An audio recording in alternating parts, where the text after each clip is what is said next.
Hey guys. Tonight, we're taking a long, musty walk in someone else's incredibly uncomfortable shoes, specifically, the clunky wooden-soled boots of a medieval plague doctor.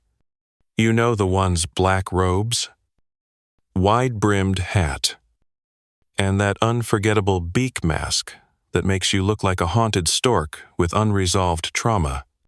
We're talking blood, bile, bad science, and body counts. This was not a vibe. It was a full-time horror story. You probably won't survive this. Honestly, the doctor didn't either. So, before you get comfortable, take a moment to like the video and subscribe, but only if you genuinely enjoy what I do here. Let me know in the comments where you're watching from and what time it is right now. Now, dim the lights. Maybe turn on a fan for that soft background hum. And let's ease into tonight's journey together. You're standing in the corner of a one-room stone cottage, trying not to throw up in your mask. In front of you, a man is dying spectacularly. Blackened boils under his armpits, bleeding gums, a fever that makes his body twitch like a possessed marionette. His wife already fled. His neighbors are hiding. And his goat is standing very, very still. And you're the doctor. Or, more accurately, the one poor and expendable enough to accept this job.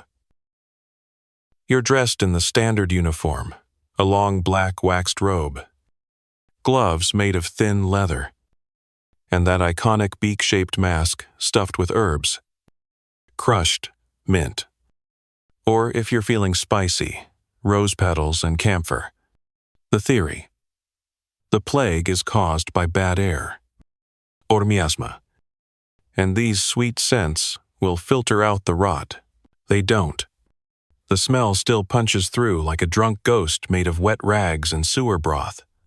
The mask makes you sound like a depressed duck when you speak. Also, you can't see very well. There's no peripheral vision. You can't scratch your nose. You can't breathe without snorting thyme. But sure, very professional. The outfit does serve one purpose: fear. People see you and run. Some fall to their knees and beg. Others throw rocks. Children scream. Dogs bark and then leave town entirely. You're not a symbol of healing. You're the human version of a death knell, and it doesn't help that you have a long wooden cane you use to poke at people without getting too close. You use it to examine boils, open windows, and occasionally to fend off angry mobs. One time, a panicked villager accused you of being the source of the plague and chased you with a rake. You escaped by hiding in a ditch with your face pressed into a dead goose. Ironically, you think the goose had better odds. Historians still argue whether these doctors were real physicians or just convenient scapegoats with pointy masks. Some had university training. Others were literally barbers or failed monks. One thing's for sure: the mask didn't do squat, except make you look terrifying in woodcuts. You reach into your satchel and pull out a notebook. Your job, besides not dying, is to record every plague case in the area. It's not medicine, it's accounting for the apocalypse. You scribble down symptoms: fever, buboes, vomiting, general horror. Then you note the time of death: 3:18 p. Oak. You step outside into a world that smells like old meat and hopelessness. The sun is hot, but you can't take off the mask. Ever. Not unless you want to breathe in the same foul air you're pretending the herbs are saving you from. A few villagers eye you warily. One mutters, "Crow-faced devil." Another spits, You try to ignore them. You're used to it by now. You hear bells. A cart is coming down the road with a heap of bodies in the back. The driver rings the bell to announce he's collecting the dead. You wave. He nods. It's like a grim little community. You used to flinch. Now, you just count. You remember the pamphlet that got you into this job. Good pay. Lodging included. Make a difference. It did not mention the lice, the rats, or the constant sense that you might be blamed and buried in the same day. Quirky historical tidbit. Some plague doctors weren't allowed to leave the city once hired. Authorities feared they'd spread the disease, or worse. Take valuable plague knowledge to other towns. You were basically a disease sponge under contract. Congratulations. You walk to the next house on your list. The door's marked with a red X. A sign tells you, all dead inside. You knock anyway. It's polite. No answer. You push the door open and step into a silent room. The air is heavy. No movement. Just 3 bodies. Neatly arranged. Like they were waiting for you. You whisper a quiet prayer. Something between real faith and routine. You write down names. Cause of death. Suspected transmission. You don't know what half of it means anymore. You're too tired to care. Back at your quarters, a rickety room above a tavern that no longer serves ale. You peel off your gloves and rinse your hands in vinegar. Your fingers are raw. Your nails are black at the edges from weeks of touching death. You sit down. You eat a hard crust of bread. You cough. Once. Twice. You pose. You listen to your own lungs. You tell yourself, it's just dust. You wake up coughing again. It's nothing. You tell yourself, dust. Mold. The delightful cocktail of rat droppings and despair that lines every corner of your rented room. But you pull your mask closer anyway. Just in case, the sun isn't up yet. But you are. You don't sleep much anymore. Between the nightmares, the noise, and the relentless itch of fear behind your eyes, rest has become more of a suggestion than a reality. You light a stub of candle and begin your ritual. Robe, gloves, boots, mask last. The herbs inside are wilted now. Cloves, rosemary, a chunk of orange peel so dry it crumbles. You replace what you can. You tuck in the fabric, like you're a surgeon, preparing for the world's saddest play. You step outside into a fog that clings to your robe like guilt. A dog barks in the distance. Somewhere. A bell tolls. Not a church bell. The cart again. It's early. You head toward the edge of town where the poor live piled together like firewood waiting to be lit. No one's marked this house. But you were sent anyway. The mayor's cousin heard a cough from the alley. That's enough now. When you knock, a girl answers. Maybe 7. Maybe younger. By eyes. Hollow cheeks. She stares at your mask for a full minute before stepping aside. Inside. It's exactly what you expect. 1 room. 1 bed. A man lies there. Sweat slick. And mumbling nonsense. The girl's father. Probably. You step close. Raise your cane. Gently prod his ribs. They rise. They fall. Barely. You turn to the girl. Has he eaten? She shrugs. You don't ask again. You kneel beside him. Careful not to let your robe touch the filth-streaked straw. You check for buboes, those awful swellings that make the word lump feel sinister. There's one under his jaw. purple-black, pulsing like it's keeping secrets. You sit back and exhale, not from sadness, from certainty. He won't last the day, and there's nothing you can do. Because here's the dirty little truth of being a plague doctor in this time. You're not actually expected to heal. You're expected to document, to witness, sometimes to quarantine, occasionally to drag a body. That's it. You pull out your ledger and scratch down his name if you have one, his symptoms, the house's location. You draw a crude map in the margin. Historians still argue about the exact qualifications plague doctors had. In theory, you needed medical training. In reality, many were just literate men with iron stomachs and a high tolerance for vinegar. Universities weren't exactly pumping out specialists in dying horribly. Quirky fact: one plague doctor in Italy kept a diary so detailed, it included the number of fleas he picked off himself each night. He died surrounded by charts. None of them helped. You leave the house after giving the girl a crust of bread. It's all you have.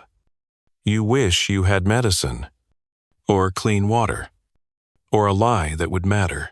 Outside, a neighbor spits on the ground near your feet. Came here healthy, he mutters. Now look. You say nothing. There's no point. In their eyes, you are the problem. Your arrival signals death. Your presence confirms it. You've become an omen in waxed linen. Later, you head to the public square. Not for pleasure. Obviously, there are no jugglers here. No roasted chestnuts. No music. Just lists posted on wooden boards. Names of the dead. New curfews. Which streets are closed.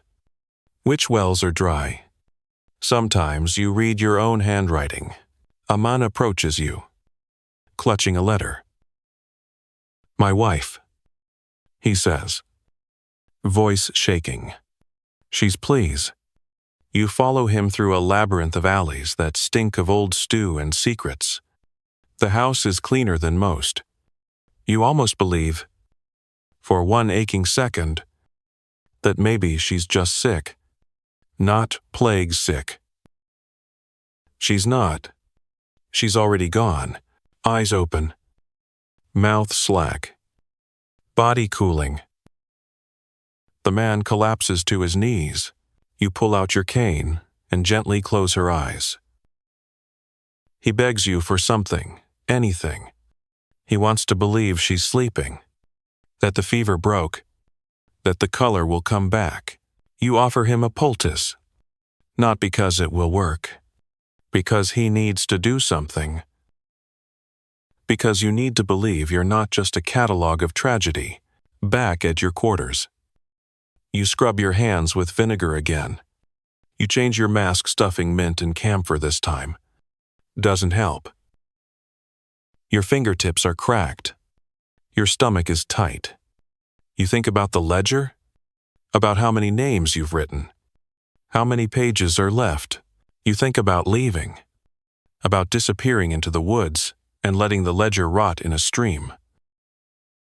But you don't, because if you leave, no one will write the names. No one will know how many were lost. No one will remember. And that might be worse than dying. The next morning, do you wake up with a headache that feels like a goat kicking the inside of your skull? You open one eye, half expecting to see a bubo forming on your neck. Nothing, just guilt, exhaustion, and the vague scent of time that never seems to go away. You've started smelling like an overcooked soup, and not the good kind. You swing your feet down to the cold floorboards, bones cracking like old timber. You mutter a few words that might have been a prayer last month. But now, just sound like tired groaning. Every movement is cautious. Every breath an exercise in optimism. Outside. They're shouting. You crack open your door. Mask not even on yet. Just your bare face, which feels practically illegal by now. In the square, a crowd has formed. Not a large one, but large enough for tension. At the center stands a man holding up a parchment, trembling with holy fury. God's punishment, he yells. We're being judged. Always a strong opening line. You know this man. Everyone does. He's not clergy. Not even particularly literate. But he's good at projecting rage, which, in these times, is as good as authority. They say the stars aligned with Saturn and Mars poison in the air, he shouts, and this devil in a bird mask walks among us like death's pet. And there it is. You slip the mask on slowly, cinch the straps tight, walk out into the cold street with the calm of someone who no longer cares if people throw things at you. God sent him, someone else adds. No, says a woman near the front. He came after people started dying. You sigh beneath the beak. Technically, both are correct. But thanks to astrology and a general lack of hygiene, causality is just another casualty of the plague. Historians still argue over how deeply astrology influenced plague-era medicine. Some say charts dictated everything from treatment to quarantine. Others suggest it was just convenient theater for a population desperate to blame anything that didn't involve fleas and filth. You clear your throat. The mask makes it sound like a goose, trying to sound intimidating. I record the deaths. You say, so they won't be forgotten. The man sneers. And what good does remembering do the dead? You don't answer. Because the truth is, sometimes you wonder the same thing. Eventually, the crowd disperses. No stones thrown. No torchlight parade. Just cold shoulders and colder glances. You've learned to take that as a win. You make your rounds. 5 homes. 4 new deaths. One family insists the youngest child isn't sick. He's just tired from all the running. You gently point out the black mark on his arm. They slam the door. You mark it on the ledger anyway. You walk on. Cane tapping, the cobblestone like a metronome for misery. In one alley, you see something scrawled on a wall. It's crude. Probably done with soot or charcoal. A figure in a long mask and cloak. Arms outstretched. And the words, "He comes when you're already dead." You'd laugh if it weren't true. You head to a wealthier part of town. Cobblestones here are cleaner. Doors thicker.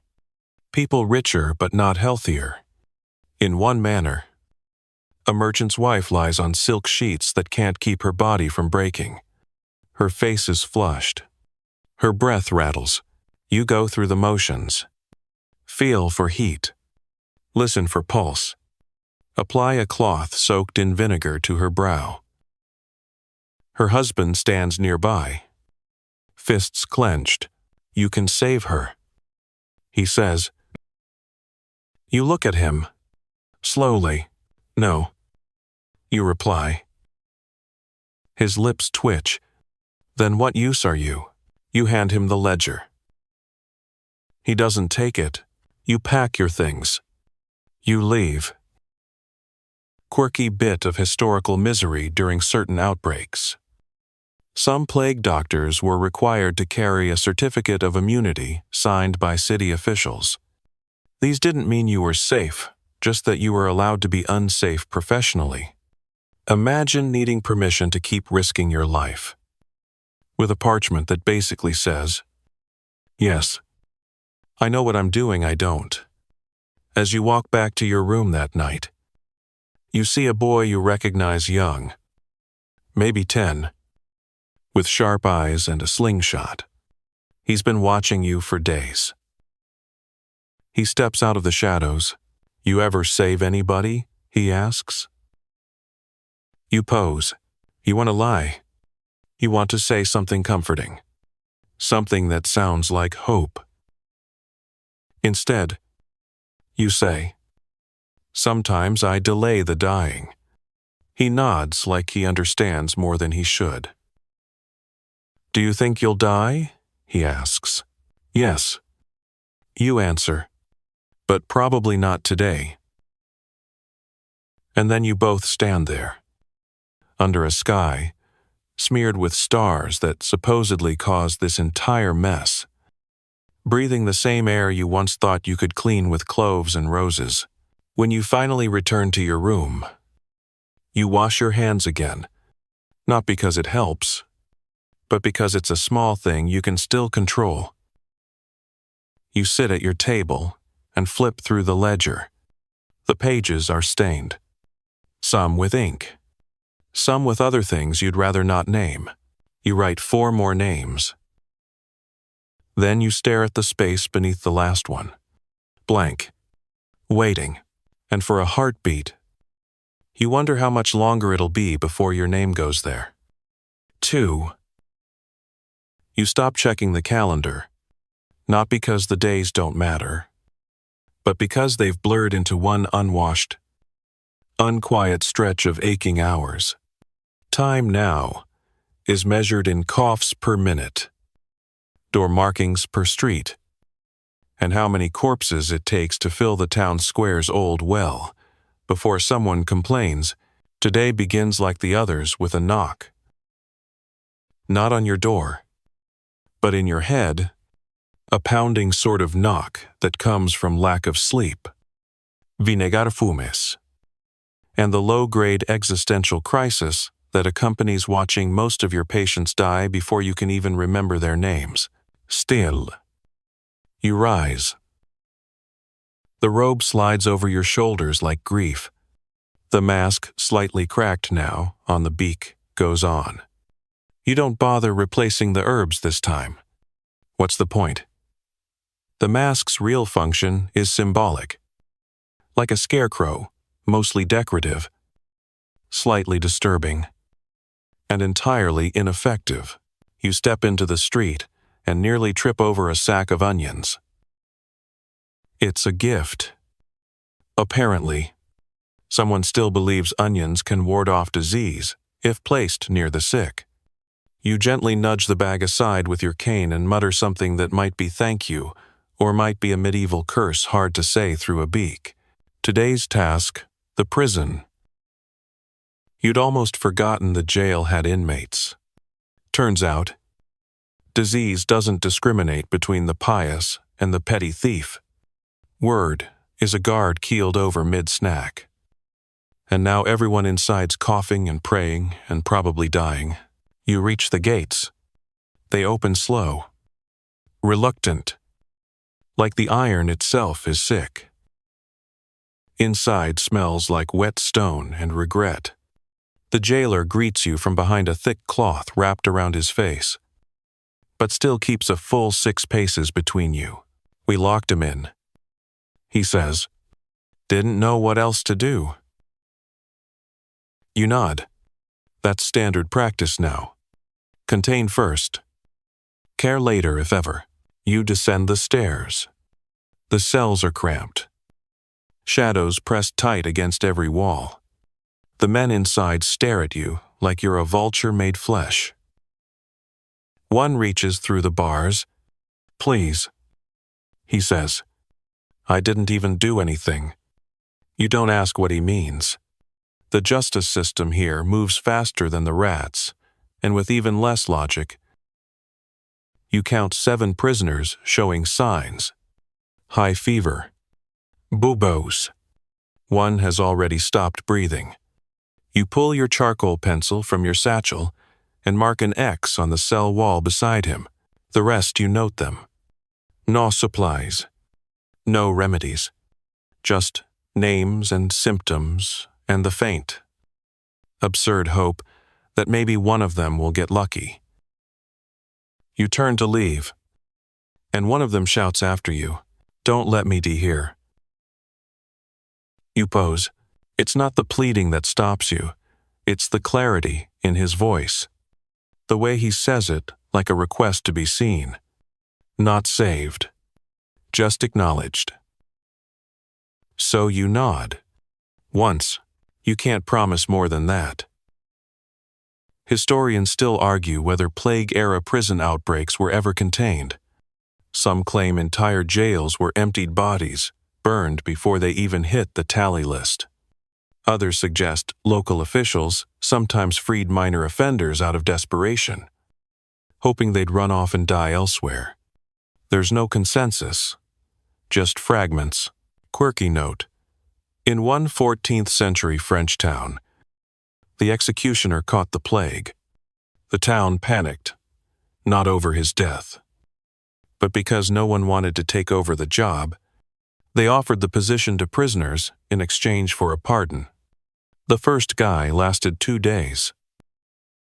You return to the surface, blinking against daylight, like a burrowed animal.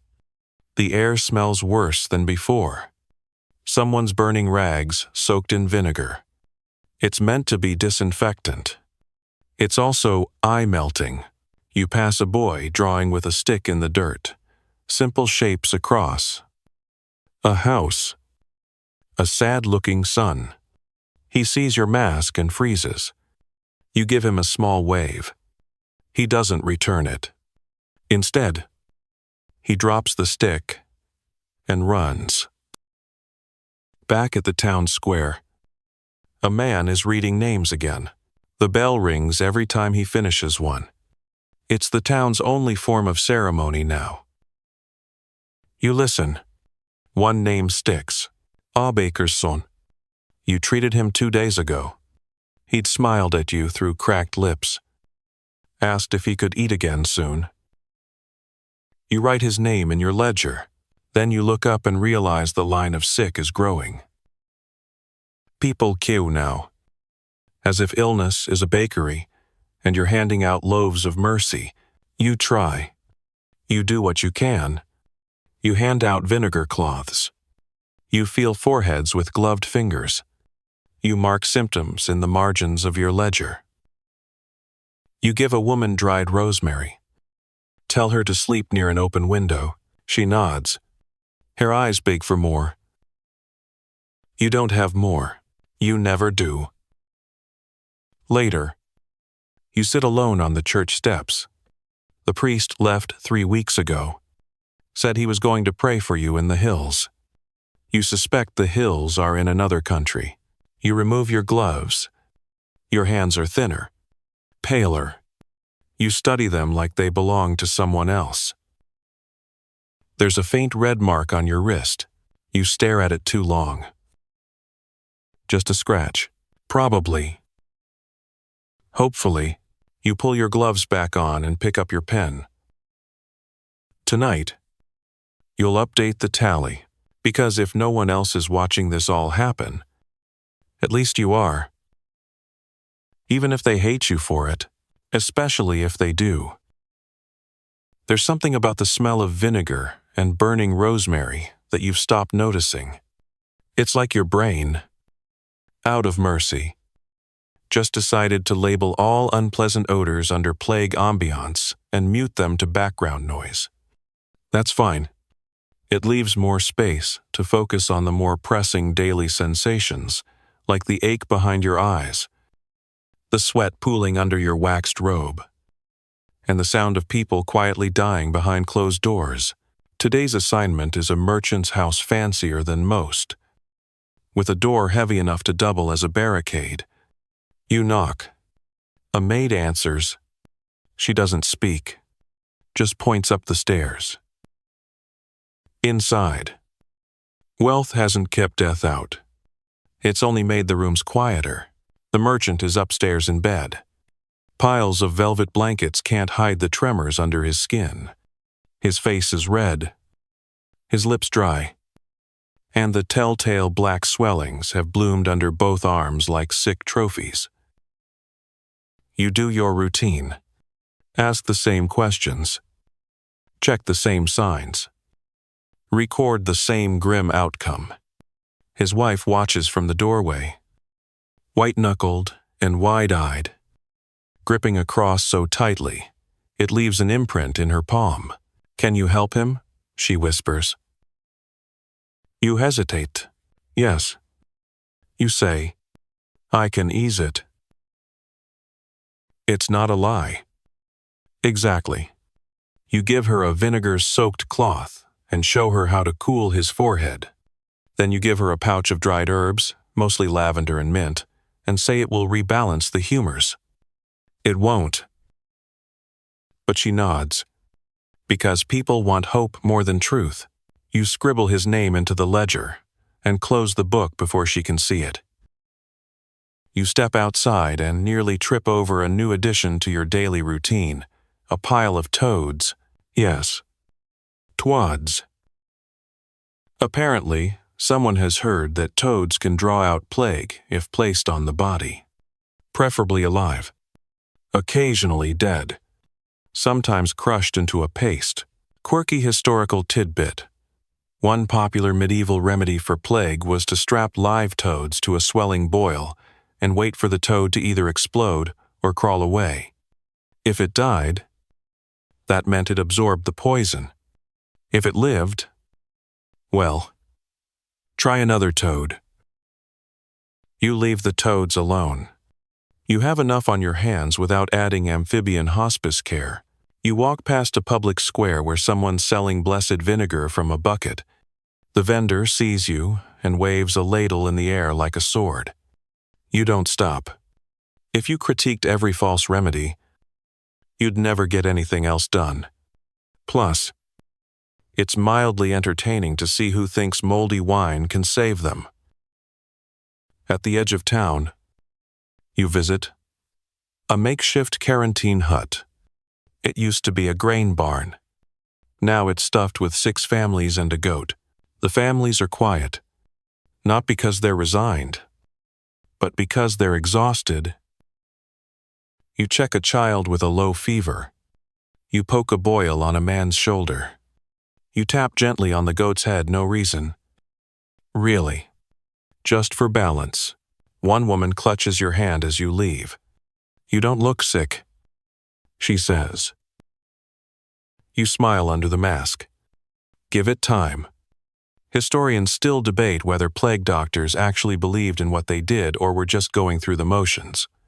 Some journals show genuine concern. Others read like inventory checklists. Most agree their treatments were largely ineffective, but their presence alone may have slowed panic, or at least organized it. You walk toward home and see a familiar sight, a red X being painted on a door. The woman doing it isn't city staff. She's the homeowner. You stop and watch. She notices. No use pretending anymore. She says. You nod. You respect her honesty more than half the town's prayers. She finishes the mark, then opens the door and goes back inside. You don't follow. Instead, you stop by the graveyard. It used to be peaceful. Now it's a logistical nightmare. There are more bodies than space. Gravediggers work in shifts. They no longer use names on the crosses, just numbers. One of them waves at you. He's got a shovel and a 1,000-yard stare. "Back again?" he asks. You hold up your ledger, still counting. He grunts. "Good luck keeping up." Later. Back in your room. You pull off your mask and sit at your tiny table. You flip through the ledger. You're running out of pages. You think of asking the mayor for a new one. Then remember, the mayor hasn't been seen in 3 days. You look at the bottom of the page. Blank. You stare at it for a moment, and then, slowly, you write, Saw a man bury his wife and daughter with the same spade. Didn't cry. Didn't pose. Just kept going. It's not a medical note. But it's what happened, and that matters. You tuck the ledger under your arm and blow out your candle. Tomorrow will bring more deaths, more boiling rags, more people asking questions you can't answer. But for now, you rest, because tomorrow, someone has to write it all down. And it might as well be you. You wake to the sound of something crashing. Not thunder, not shouts, just the quiet, desperate clatter of a wooden cart tipping over somewhere in the street outside. You rise slowly, already bracing for what that noise means. The ledger is where you left it by the door, open to a page that's stained at the corners and smudged where your fingers kept trembling. You don't even close it. What's the point? When you push the door open, the morning light hits your mask, casting a long, curved shadow on the cobblestones, like some ominous bird of ill omen, which, to be fair, is pretty on brand. You follow the sound and turn a corner to find two young boys wrestling with an overturned corpse cart. Their faces are flushed, their limbs shaking. One is barefoot. The other is trying very hard not to look at the heap of bodies that have spilled into the street. You step forward. They both freeze. You're the doctor. One of them stammers. You nod. We didn't mean to drop him. It was heavy. You scan the scene. There are at least 7 bodies, some wrapped in cloth. Others still in nightshirts. A few have makeshift tags tied around their wrists, initials. A street name. Or in one case, just the word sorry. You kneel and begin helping them lift the bodies back into the cart. Carefully, respectfully. Not because anyone's watching, but because even now, in the middle of this endless dying, you still believe in treating the dead like they matter. One of the boys gags. The other mutters a prayer that dissolves halfway through. You finish the grim stacking, then press a coin into each of their hands. For bread. You say. They hesitate, then nod and run. The cart now a little lighter. Or maybe just less terrifying now that someone else touched it too. Historians still argue whether children were employed in plague cleanup efforts out of necessity or cruelty. Some towns used orphans, offering food and shelter in return for body disposal. Others pressed entire families into service. The dead cart becoming a generational trauma on wheels. You continue on foot. There's no official list today. No mayoral note shoved under your door. Just word of mouth. Whispers. And the occasional rock thrown through your window with a house number scribbled on the side. You stop by a bakery.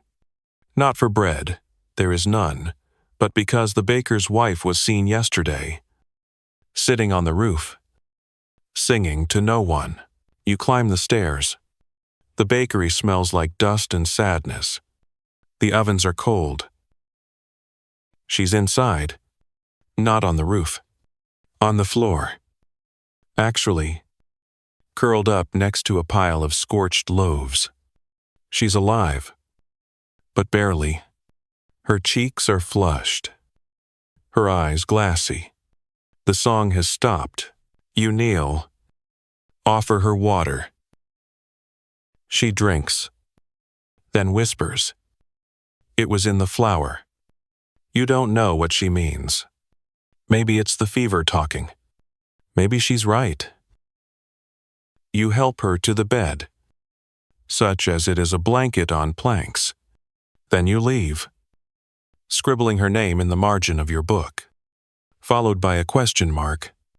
She's not dead yet. But you don't know what else to call it. You walk.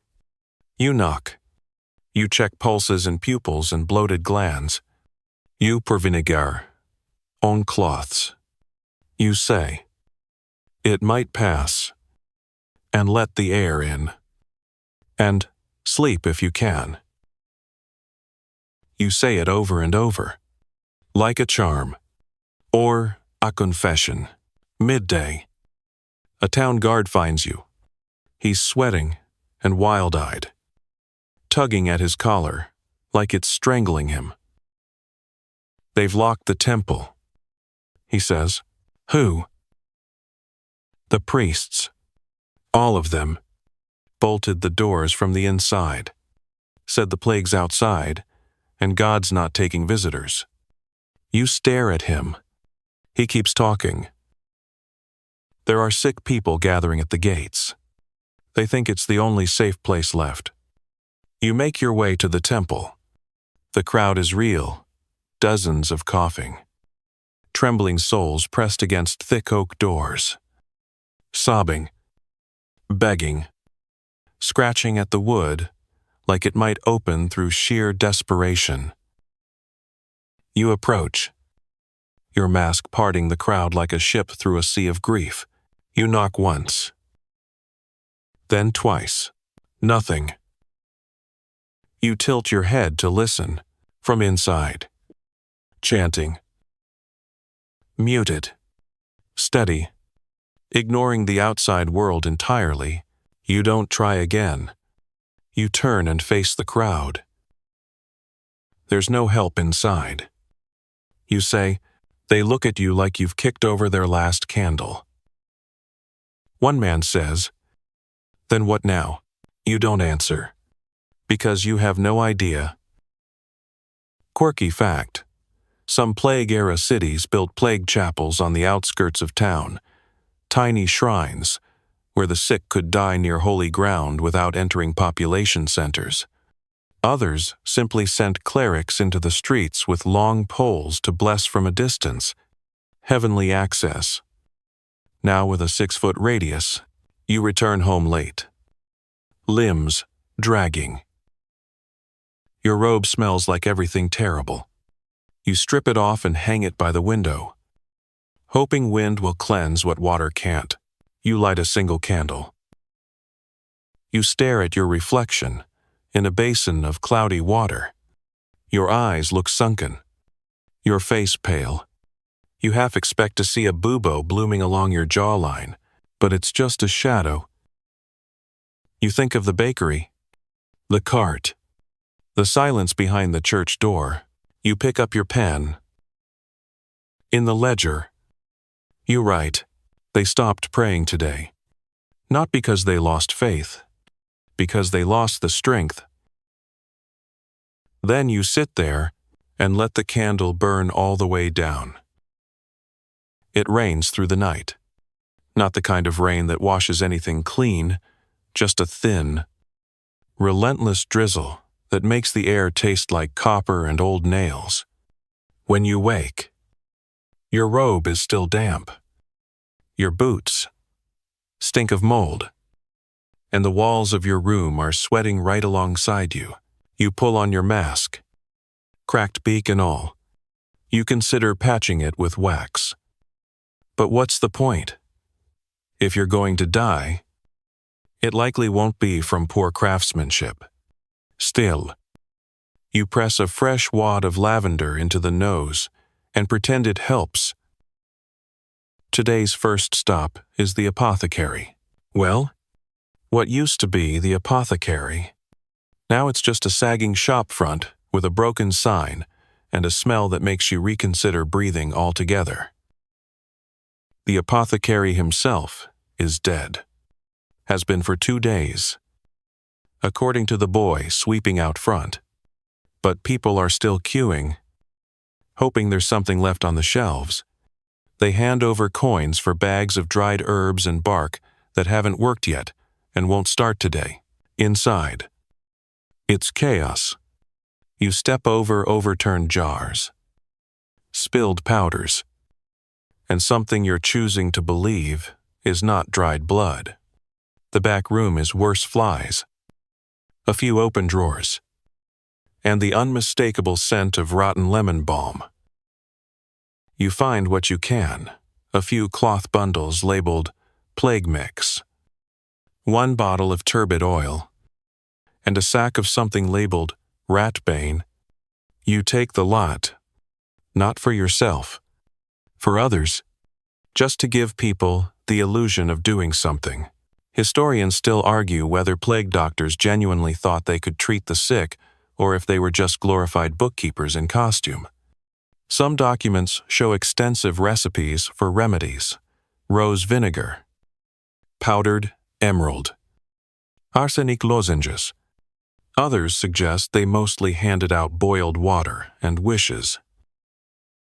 You make your rounds. A carpenter's wife is coughing blood. A butcher claims he's immune because of all the garlic he eats.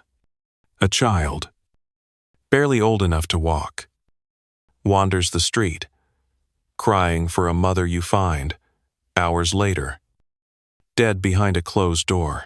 You write their names. You keep writing. The streets feel thinner than they did last week.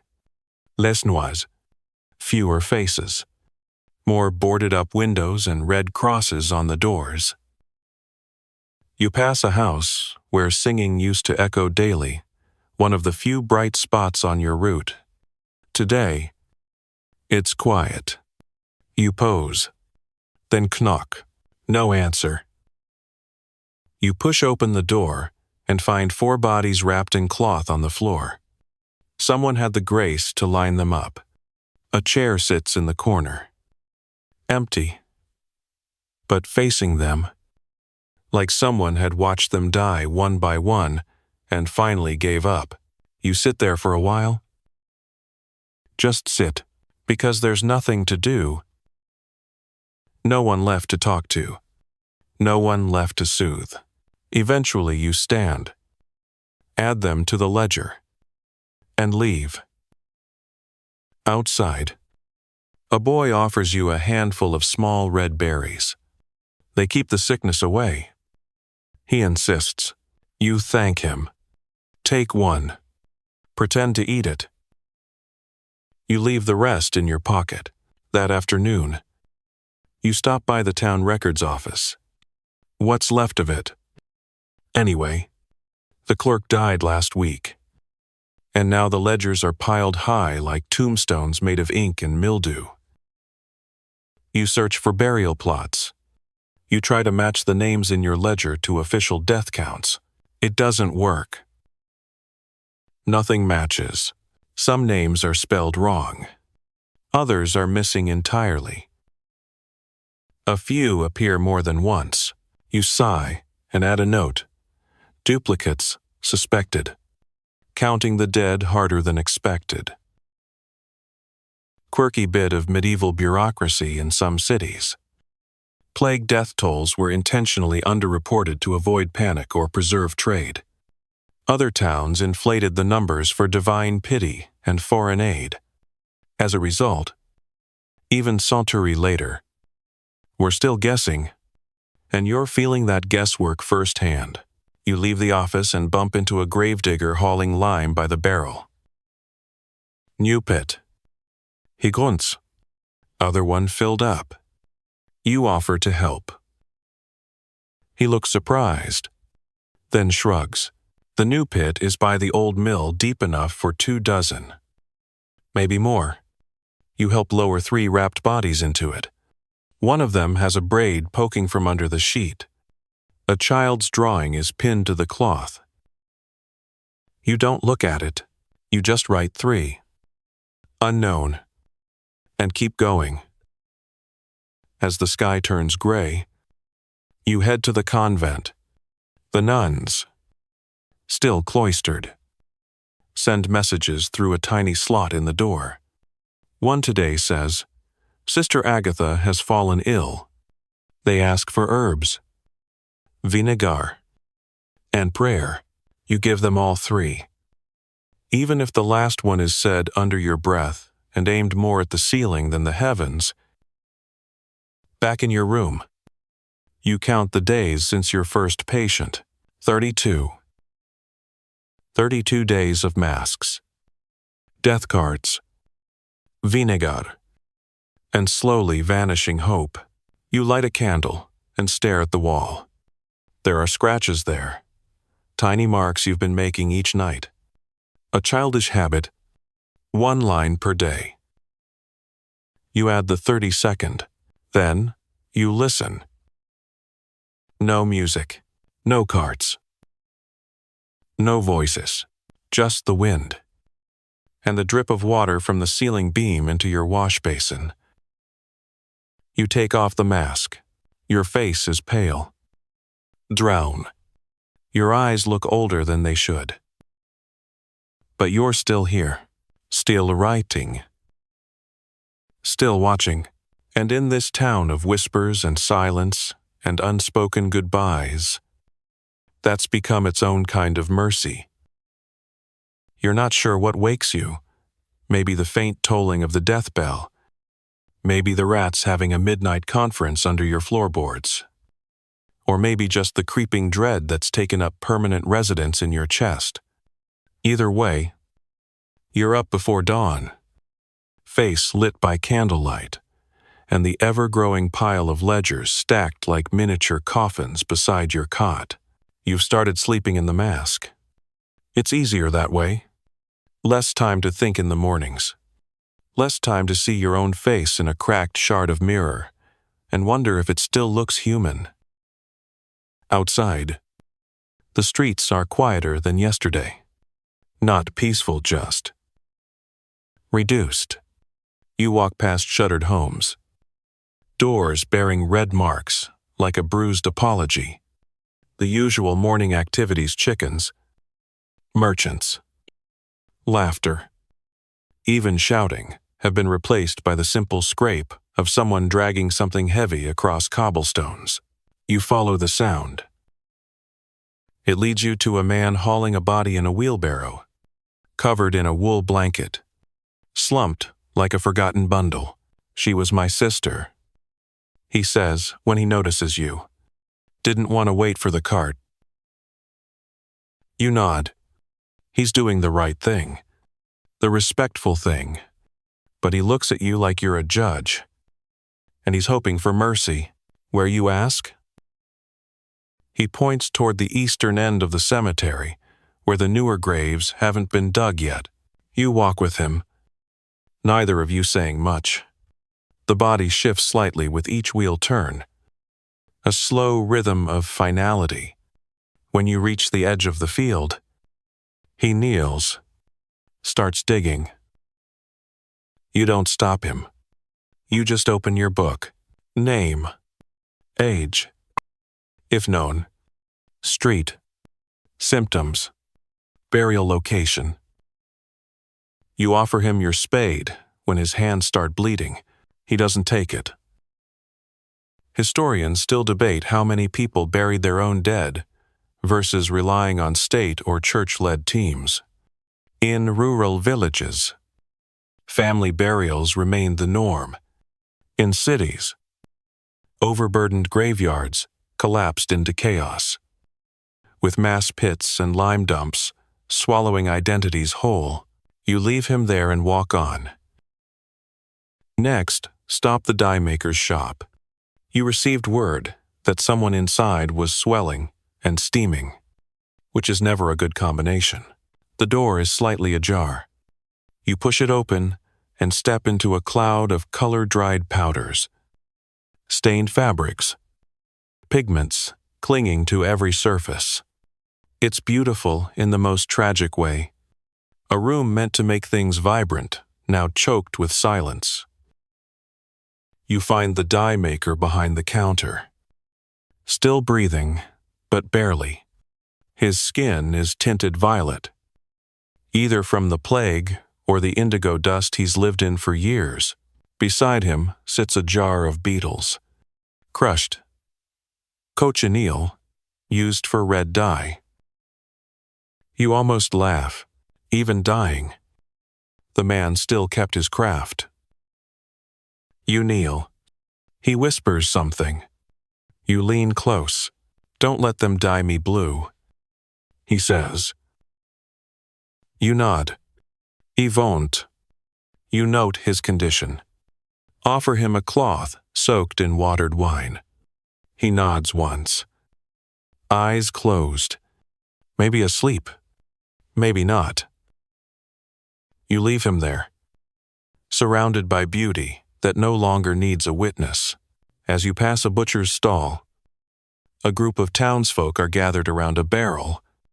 Inside salt and water, and what looks suspiciously like a half-cured ham. Holy cure, one man declares. Soaked in saints' bones. You don't comment. You've seen worse. Quirky bit of fringe belief some towns, desperate for divine intervention, began boiling bones of local saints, or at least bones they claimed were saints and bathing in the liquid. Reports suggest it was mostly ineffective, unless you count contracting something worse as effective. Back at the convent, Sister Agatha has worsened. You're summoned via a small boy who runs the message on a scrap of cloth. You arrive to find her pale, shaking, lips stained dark like she's been chewing berries. Wine, one nun says, to ease the fever. It didn't work. You kneel beside her. She reaches out, grabs your hand with a strength that surprises you. Don't let them bury me with the mask, she whispers. You hesitate. Promise. You nod. You sit with her for a while, just until her breath fades and her grip loosens. Outside, you mark a page in the ledger. Then, for no reason, you draw a small star next to her name. She wasn't famous, wasn't rich, but she asked to be remembered as herself. And you can do that much. As you leave, the nuns thank you. One hands you a loaf of stale bread, the last from their stores. You take it. You haven't eaten today. You sit on the church steps, tear the bread in half, and eat it slowly, like a ritual. Birds gather around your feet, not to mourn, just to beg. You break a piece off for them. They don't care if you're a doctor, a graudiger, a priest, or a fraud. You have food. That's enough. Back in your room, you stare at the corner where you've been stacking masks. You're up to 7 now. All cracked, all reeking. All with little tears in the fabric where you tried to fix them with thread and vinegar glue. You should burn them. But you don't. Instead, you add another scratch to the wall. Another line in the ledger, and another whisper into the silence. She asked not to be buried in a mask. I'll try to honor that. You sleep for 4 hours. You wake sweating. You put the mask back on. You dreamt of wind dry, shrieking, full of ash. In the dream, it wasn't a storm or punishment, just the sound of names being forgotten. When you wake, it's with the feeling that something is missing. You sit up, scan your room. Ledger still there. Mask still hanging. Robe damp, but present. Then it clicks. The bell. You haven't heard the death bell ring this morning. At first, that seems like a good thing. But then your stomach knots. Quiet in this town is never good. Quiet is what comes before something worse. You step outside into a street that looks like it's holding its breath. A man walks past, eyes hollow, muttering to himself. A dog noses at a pile of cloth that, don't look too closely, might not be just cloth. From one shuttered window, Someone is singing a lullaby. Maybe off-key, slow. The air smells different too. Less vinegar, more rot. You don't ask why. You already know. Your first stop is a house near the blacksmith's. It's where you dropped off a pouch of dried mint 2 days ago, with instructions to steep it in warm wine and pray twice. You knock. No answer. You knock again. The door creaks open on its own. Inside, the family is gone, not dead gone. Bed's empty, table cleared. Even the herbs you left have been taken. They ran.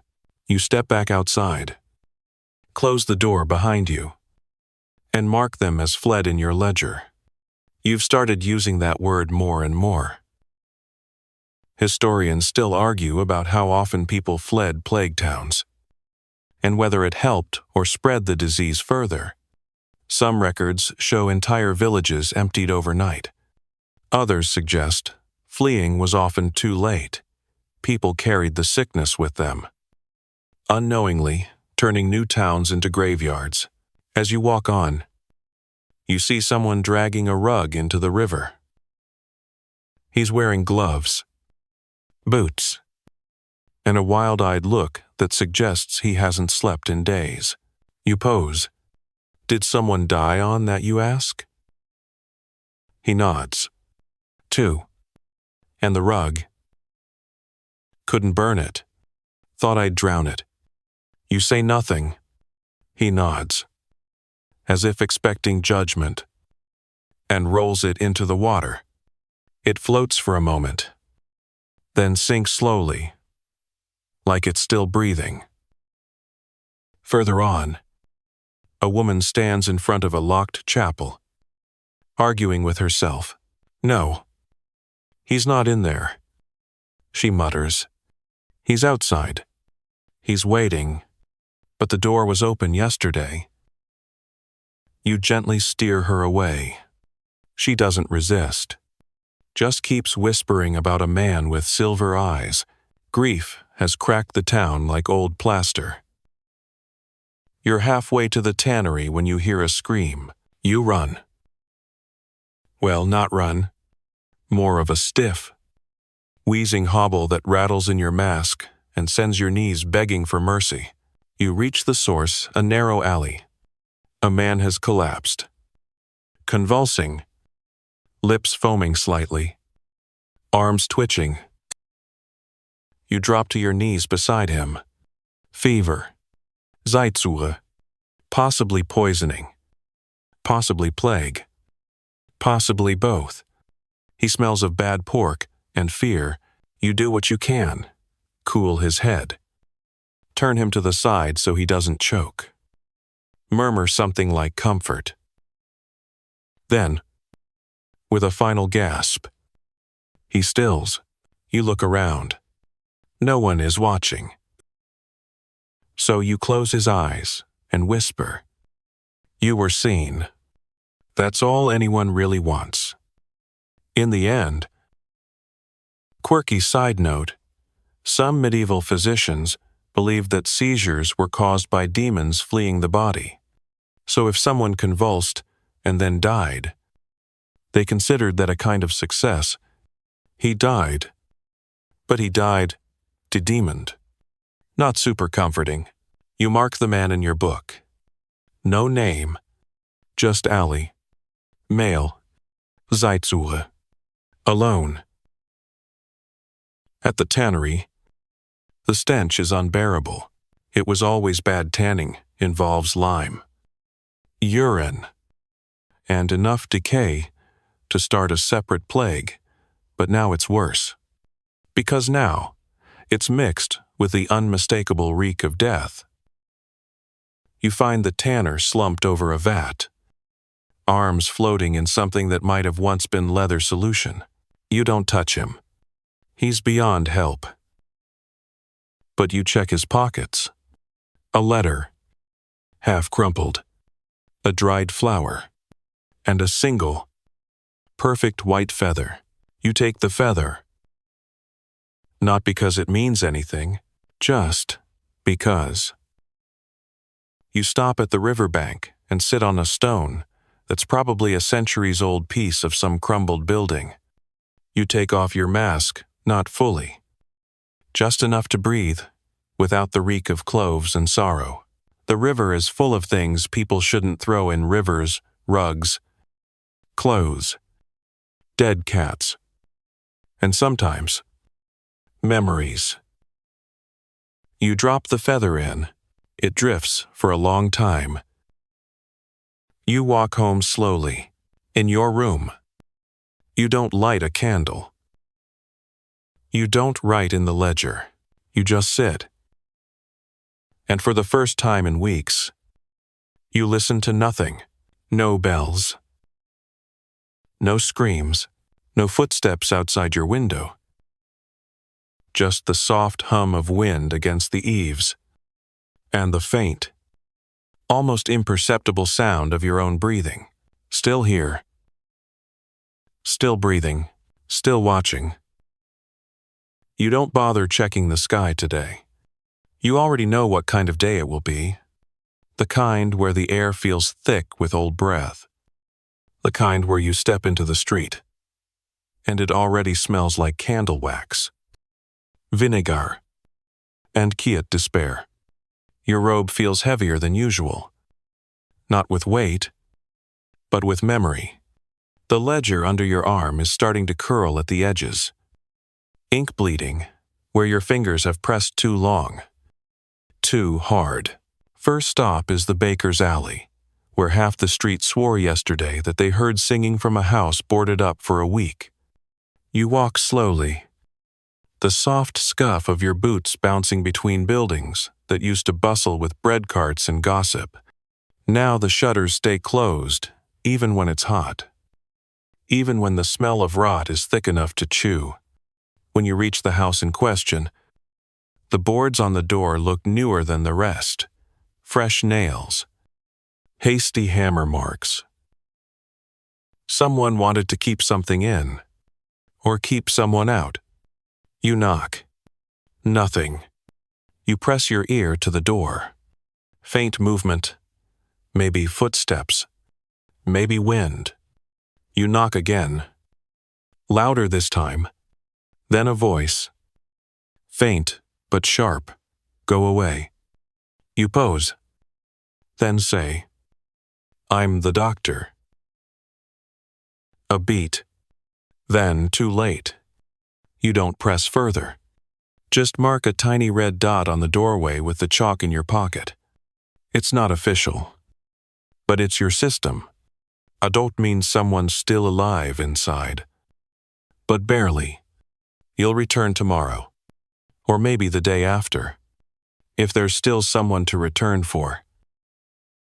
You pass a street preacher next, shirtless, barefoot, howling verses that might be biblical or might be made up entirely.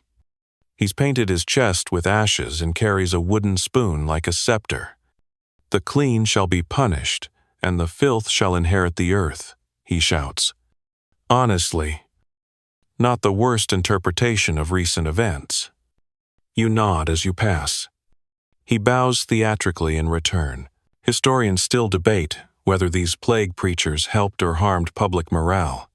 Some argue they offered a sense of cosmic explanation in a time of chaos.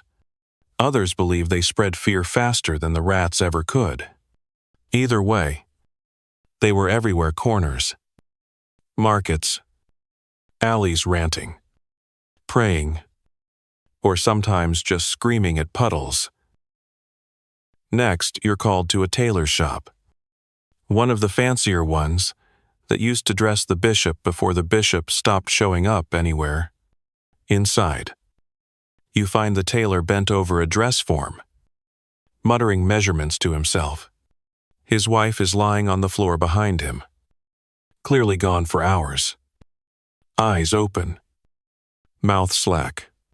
You watch him work a moment. He's adjusting a bodice as if she's still humming nearby, threading needles with trembling hands. You clear your throat gently. He doesn't look up. She said she wanted to be buried in blue. He murmurs, but we sold the blue. All that's left is brown. You nod. Crouch beside the wife. You close her eyes for him. He doesn't stop working. You leave quietly and scribble Taylor's wife. No blue husband in denial. It's not clinical, but it's honest. Down the lane. A boy follows you. Barefoot. Hair like straw. Eyes too old for his face. He doesn't speak.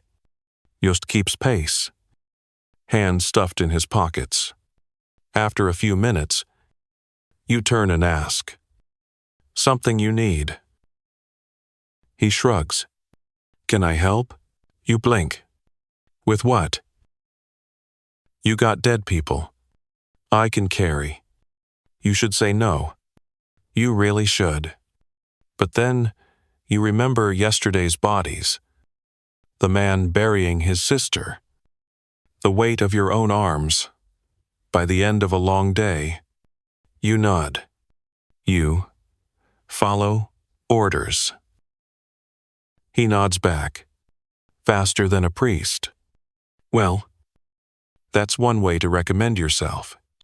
You point to a home with a white cloth hanging from the door. We'll start there. He doesn't flinch. Not when you lift the first corpse. Not when the stench hits. Not when you tie the arms so they don't flop in transport.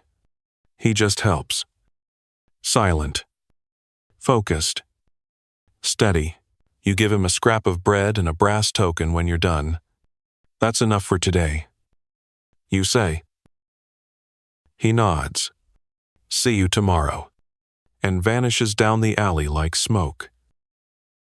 Quirky tidbit in some cities. Children were informally deputized to find the dead paid per body reported. Not unlike a grim scavenger hunt. Some became so efficient that they were nicknamed Death's Errand Boys and wore bells to warn the living they were near. The bells, ironically, made people feel safer, like the plague had a sound now. Something you could hear and avoid. You return to your room near sunset. Your boots leave streaks on the floor. Your hands are black under the gloves. You scrub them anyway. Not because it helps, but because it makes you feel like you still have skin and not just layers of death pressed into you like soot. You sit by the window. Crack it open. Breathe through your sleeve. You watch a cat slink along the rooftops, chasing a bird that's long since flown. You open the ledger. Today's count, 17 new deaths. 4 fled. 2 still fighting. 1 boy who carried it all like it was nothing. You write. Found an assistant. Doesn't flinch. Might outlast me. You stare at the line. Then Ad gave him bread. I think that mattered more. The candle burns low. You don't rush. You don't hurry. There's nowhere to go. Just the scratch of quill. The sigh of wind. And the small comfort of knowing. For now, you're still the one writing it all down. You wake sore, not sick. Not fevered. Just worn down in a way that even sleep can't reach anymore. Your body feels like old parchment cracked at the joints. Soft in all the wrong places. And probably flammable. You rub your eyes and count the lines on the wall. 35. Or 36. One might be just a scratch from your boot. Doesn't matter. It's more than you thought you'd make. Your assistant, the barefoot boy from yesterday, is waiting outside your door. Chewing on something that might be a radish or might be a root. He mistook for one. He looks up, grins, and says, "You owe me 2 brass today." You raise an eyebrow. For what? He shrugs. I didn't. You're not sure whether to laugh or sigh. You hand him one brass anyway. Earn the second. Today's mission is a merchant house in the center of town. Rich family. Wide staircase. Rugs that whisper of better times. The front door creaks open before you knock. Inside, the lady of the house stands at the top of the stairs, dressed in mourning black, though no one has yet died. She gestures silently and vanishes into the hall. You follow. One daughter is already gone wrapped in silk and laid gently in a curtained bed. Another is coughing in the next room. Each sound dry and sharp, like splinters in the throat. The mother doesn't ask if she'll live. She asks if she'll suffer. You pose. Then say, "Less than most." It's not a lie. You give the girl a tincture of poppy and vinegar, and leave instructions for cooling cloths and prayers spoken softly. Not out loud, but near the ear, so they feel like comfort. Not panic. Historians still argue whether medieval upper classes had a real survival advantage during plague years. While they had more resources, they also clung to tight social circles and often delayed fleeing, hoping privilege would shield them. Sometimes it did. Often it didn't. The plague, for all its cruelty, had a kind of brutal fairness. It didn't care what rings you wore. On your way out, the lady gives you a coin, not for treatment, for remembering. She says, you add her name to your ledger and make a mental note grief in black velvet. Still standing. The boy follows you as you move next to the slums behind the granary narrow lanes packed with families who've stopped hoping the city will help. There's a man boiling cabbage in rainwater. A woman stirring ash into a bucket of old flour. Children playing tag with sticks that look suspiciously like grave markers. You pass a house with a blue cloth tied to the door, a sign not of plague, but of madness. The boy stops. We going in? You hesitate, then nod. Inside, a woman rocks back and forth in the center of the room, cradling a bundle wrapped in rags. At first you think it's a child. Then you realize it's a pillow, stained and crumbling. She's humming. It's almost a lullaby, almost a chant. You approach slowly. There's no sickness. She whispers, I just wanted someone to visit. You kneel beside her. You don't take the bundle away. You just nod. Okay. Quirky footnote during plague times. Isolation sometimes led to episodes of plague madness, a term used for everything from hallucinations to fugue states, to simply giving up. Some individuals believed they were already dead. Others insisted their loved ones were still alive and would keep dinner ready. In certain cases, they were treated with cold water baths, prayers, or simply left alone until they stopped eating. You leave her a loaf of barley bread and mark the door again, 2 chalk lines this time. Not sick, not dangerous, just lost. The boy doesn't ask questions. He just helps you carry your bag. Later that day, you visit the tent camp outside the city wall. It started as a leper colony, then became a general quarantine zone, then just overflow. No one goes unless they're already marked. But someone asked you to. A note shoved under your door. My brother is there. Please, see him. Red tent. Left side. You find the red tent. Inside, 4 people lying on straw mats. One is probably the brother. You hope so. Anyway, you kneel. Check for breath. One has a faint pulse. The others are quiet. Still. The boy covers them with cloth while you write names you've guessed at into your ledger. You leave the note beside the one with the pulse, unsure whether he'll ever read it. When you stand, the boy says, "Why do we bother?" You don't answer right away. Then, because someone might remember, he doesn't reply. But he doesn't stop helping, either. You head back into town as dusk falls. The streets are starting to flicker with torchlight, though no one really believes fire keeps the sickness away anymore. It's just easier to be afraid in the light than alone in the dark. You pass the preacher again. He's holding a fish like a holy relic now. "The sea has spoken," he cries. "It wants its people back." You nod politely. The boy giggles. Back at your door, you give him the second brass. He holds it up like a trophy. "I want a mask," he says. "Too soon," you reply. "Masks are earned." He doesn't poot, just grins and says, "Tomorrow." Then, you watch him disappear down the road, brass clinking in his pocket, like hope that hasn't been crushed yet. You enter your room, light a candle, and open the ledger. You write.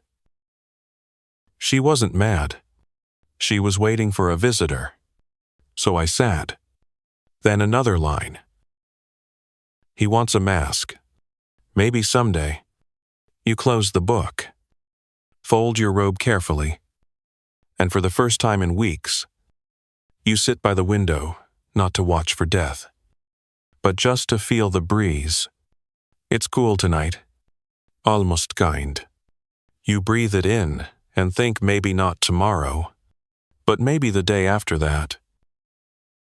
You've started dreaming of crowds, again not the silent, shuffling kind that gather at church doors or mass graves, but real crowds, loud ones, street fairs, jugglers, markets where the biggest danger is a spoiled apple or a goat with boundary issues. You wake smiling, but it doesn't last. The air in your room smells like damp wool and vinegar-soaked regret. Your boots creak when you put them on, not out of protest, but fatigue. Even leather gets tired. Downstairs, the innkeeper's wife greets you with a nod and a bowl of something hot. Barley stew, maybe, or mashed wheats. Either way, it's warm. You eat it without asking questions. Outside, your assistant is waiting again, already counting the chalk lines on the inn's outer wall. "Still here," he announces proudly, as if your mere survival is something worth bragging about. You suppose it is? You start the day near the cloth guild. Rumor has it 2 dyers collapsed, mid-shift, and one kept working for an hour afterward because he thought it was just a heat spell. The shop reeks of indigo, sweat, and something sour. You find one man lying across the dye vat, face blue from more than just his trade. The other is sitting up, blinking slowly, pupils the size of coins. He said the colors talked to him. The apprentice explains, told him to rest. You nod, check the survivor's glands, and suggest they close the shop for the week.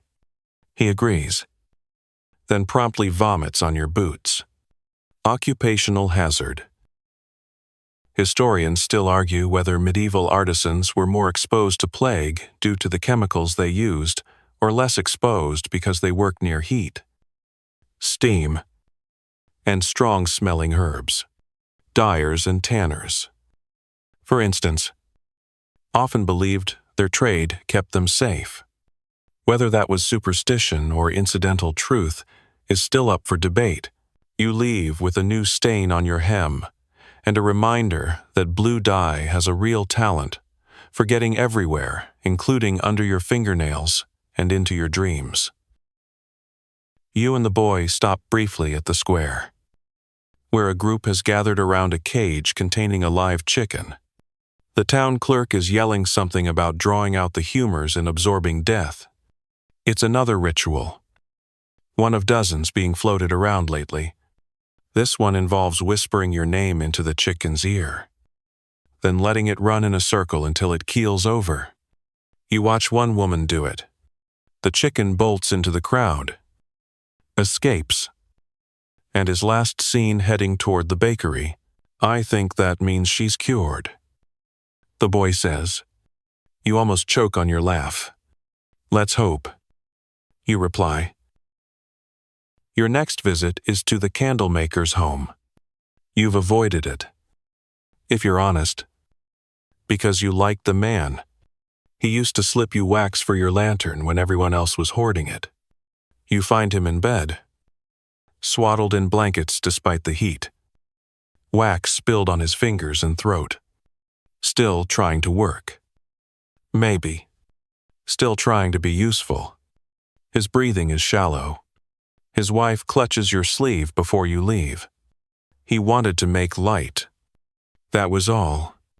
You nod, and mark his name with a small circle in your book, a candle flame. In your own private code. Quirky footnote, medieval candle makers sometimes believed beeswax had purifying qualities. During outbreaks, candles were burned in homes, not just for light, but for spiritual cleanliness. Some even added herbs to the wax, believing they could fumigate the soul. Whether it worked is doubtful, but it made people feel like they had a weapon, even if it was made of honey and hope. You and the boy eat bread by the fountain. It's stale and a bit moldy, but he pretends it's cake and does a whole pantomime of a king's feast. You play along, raising your imaginary goblet and declaring, to surviving another morning. A woman passing by stops, smiles, then moves on without saying anything. It's a small moment, but it keeps you going. Later that day, you're summoned to a small chapel near the cemetery wall. The priest is pale, sweating, convinced he's about to die. I gave last rites to 36 in the last 2 days. He moans. What if I caught it from their souls? You assure him that's not how it works, but he insists on lying face down in the nave, moaning like he's already dead. The altar boy offers you a cup of water and asks if he can become a doctor too. You're not scared, you ask. He shrugs. I'm more scared of math. Fair enough. You make a note. Priest, possibly fine, but dramatique. On the way home, you find a group of children chalking drawings on the pavement flowers. Birds. A lopsided doctor with a huge nose-beak mask.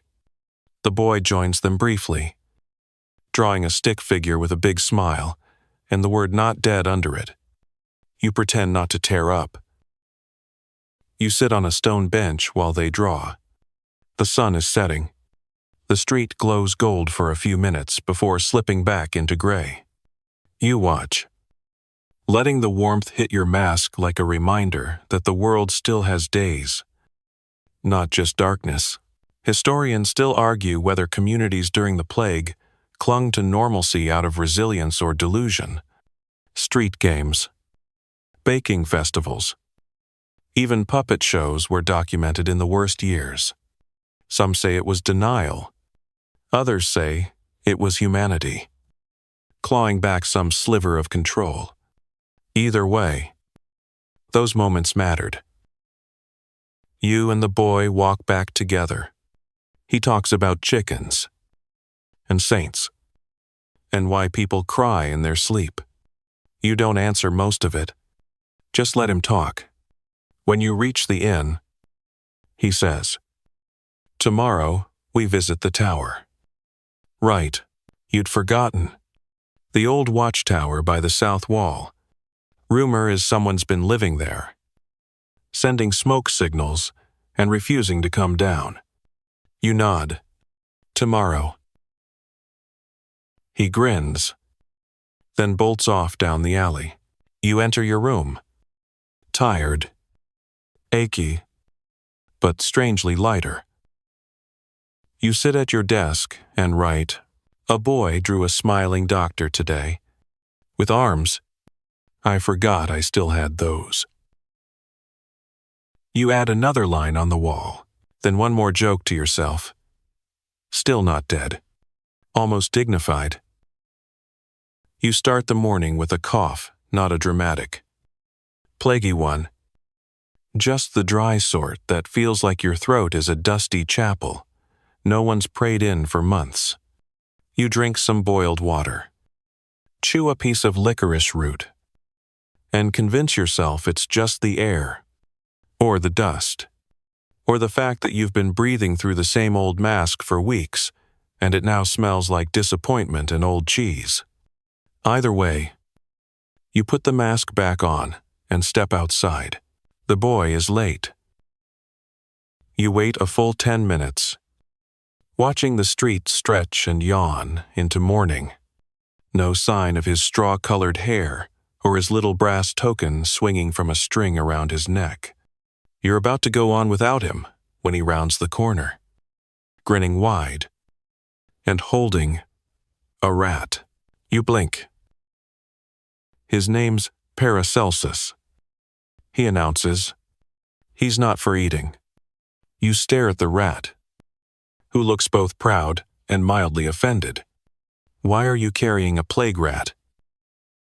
He's not plaguey. The boy insists. I washed him. You sigh, long and low. If he bites me, I'm giving your mask to someone else. Deal, he says cheerfully, tucking the rat into his sleeve like an accessory. Your first stop is the tower. It looms over the south wall, half forgotten and bird-covered. A signal fire used to burn there, back when the city thought fire could scare away sickness. Now the tower smokes intermittently. Less a warning, more a shrug. You climb slowly stone steps chipped from years of boots and rot. Halfway up, you smell incense and onions. When you reach the top, you find an old man with a long beard and a crow perched on his shoulder. Visitors, he rasps. We heard you were sick. You reply. Not sick. Just done with people. He's surrounded by scrolls, herbs, empty wine bottles, and a disturbing number of jawbones. You check his pulse. Stronger than yours. You're healthy. Of course. I don't breathe city air. The boy nods solemnly, as if this is the most scientific explanation he's ever heard. Historians still debate the role of plague hermits eccentrics who isolated voluntarily, often combining herbalism, mysticism, and a flair for drama. Some were seen as prophets. Others were just tired of everyone else's nonsense. This man falls squarely into the second category. You leave him a small packet of dried mint. He offers you a feather in return. From the crow, he says. She likes you. You take it. Why not? You're starting a collection. Back in the city, word's gone around that a noble family is paying for blessed fumigations. You investigate out of curiosity and the faint hope of a better-smelling day. What you find is a man in a ridiculous hat waving bundles of rosemary dipped in wine over people's heads while chanting in Latin that sounds suspiciously fake. The crowd seems into it. One woman insists she can feel the plague fleeing her bones. You stand beside her and ask, Did the plague sign a lease on your skeleton? She doesn't laugh. But the boy does. Loudly. You leave after grabbing a bundle of rosemary for your room. Fake or not, it smells better than boiled shoe leather. At noon, you're called to the home of a midwife. You expect the worst, but she's alive, frail, wheezing, but sharp-eyed. I've seen 100 deaths. She says, I'm not afraid of mine. She hands you a notebook filled with names, dates, and squiggly notes about births, herbal treatments, and moon phases. If ID, don't let it burn. You promise. You don't know what you'll do with it, but you tuck it into your bag like it's treasure. Quirky detail. Many midwives during plague years doubled as herbalists and record keepers. Their notes, though often dismissed by male doctors, contained practical wisdom that likely saved lives. Some historians argue that had their knowledge been taken more seriously, mortality rates might have dropped. But superstition, gender, and politics had other plans. The boy carries the bag home. It's heavier than usual. You got books now. He complains. You brought a rat. You remind him. Paracelsus has small legs. He says. He can't carry anything. You don't argue. As you pass the market, you notice something odd. Laughter. Real. Spontaneous. Bell-clear laughter. A juggler is performing.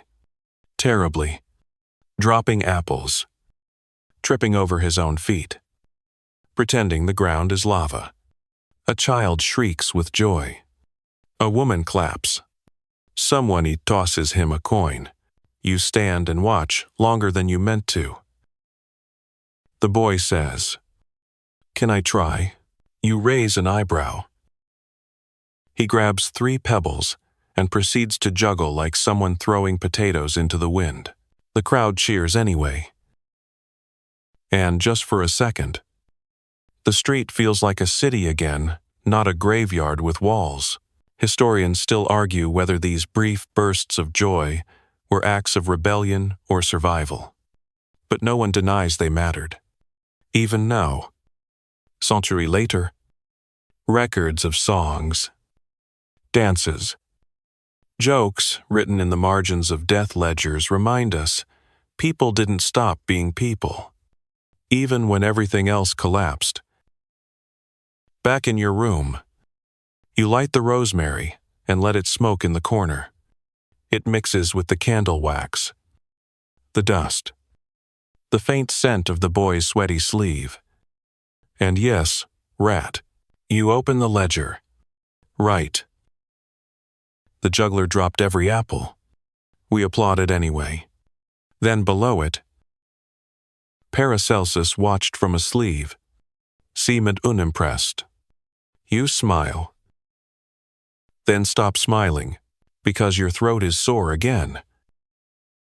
You cough. Twice. Deep. You sit very still. You tell yourself it's just the smoke. You wake, with your mouth dry, and your head full of wool. That scratch in your throat hasn't gone away. It's thicker now. Heavier. Like someone lined your windpipe with musty linen. You sit up slowly, avoiding the mirror. Because today you don't want to see whether your eyes have clouded or if there's a shade of gray in your skin that wasn't there before. You press your fingers to your neck. No swelling.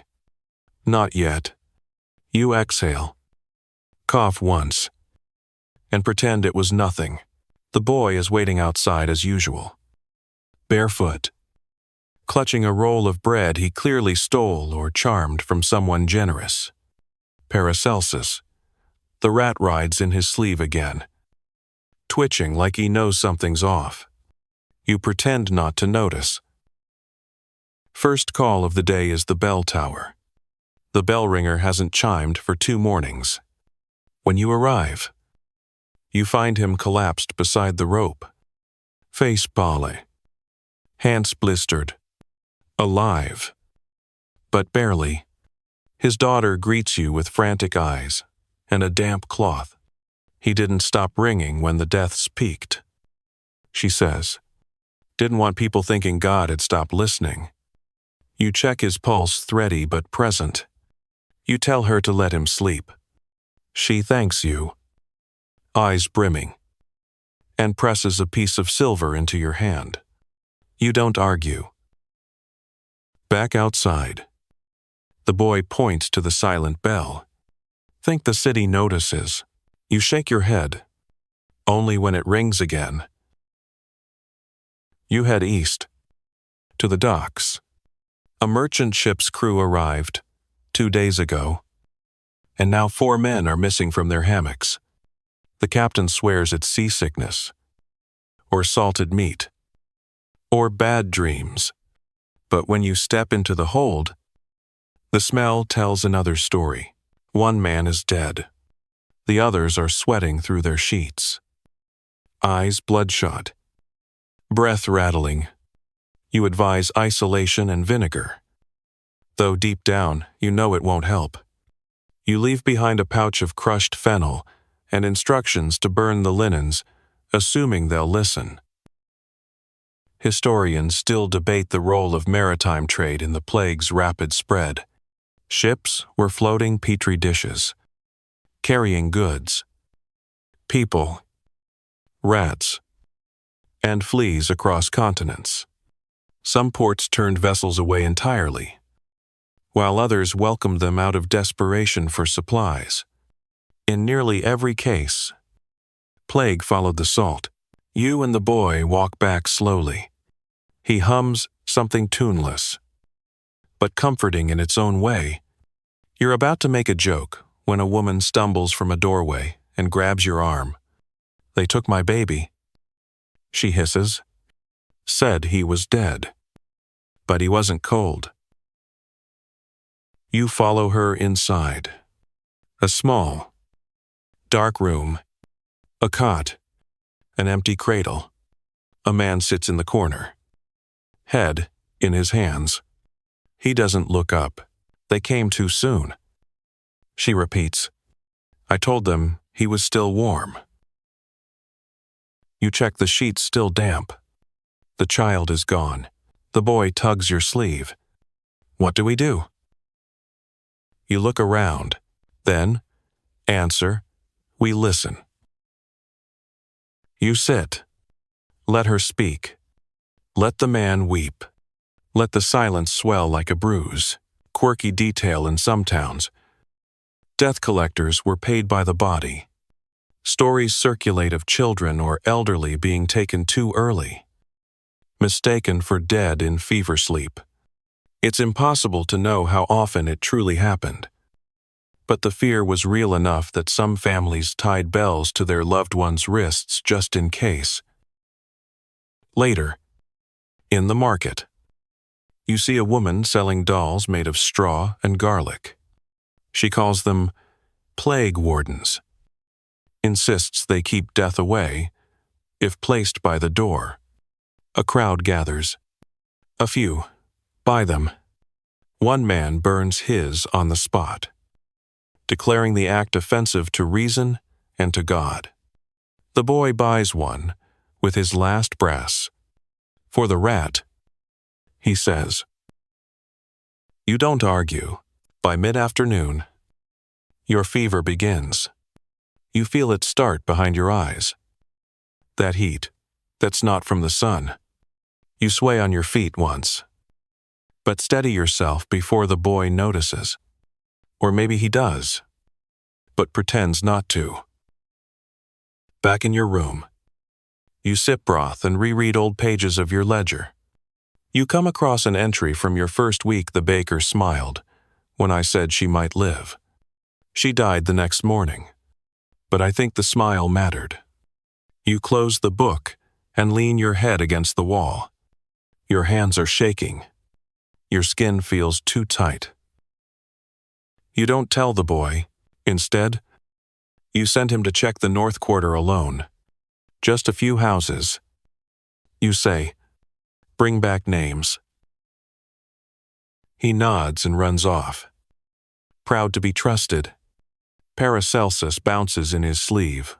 When the door shuts, you take off your mask and examine your reflection. Your eyes are dull. Your tongue looks pale. But your neck still clear. Not yet. You write, "Sent him out alone today. Pretended it was about trust. Really just needed to sit down. Then I think I'm sick." You underline it once, then again. Then put the pen down and stare at it for a long time. You sleep badly. Not because of dreams, those have become their own kind of luxury, but because you wake every hour, checking your pulse like a nervous drummer, keeping beat with his own mortality. The fever comes in waves. First, just warmth in your face. Then a flush of sweat down your spine. Then the cold shiver that clutches your ribs like you've been left in a crypt overnight. But your glands, still not swollen. You press your fingers to your neck and hold them there like a prayer. When morning creaks through the shutters, you dress slowly. The robe feels heavier than usual. Or maybe you do. Every movement is a negotiation.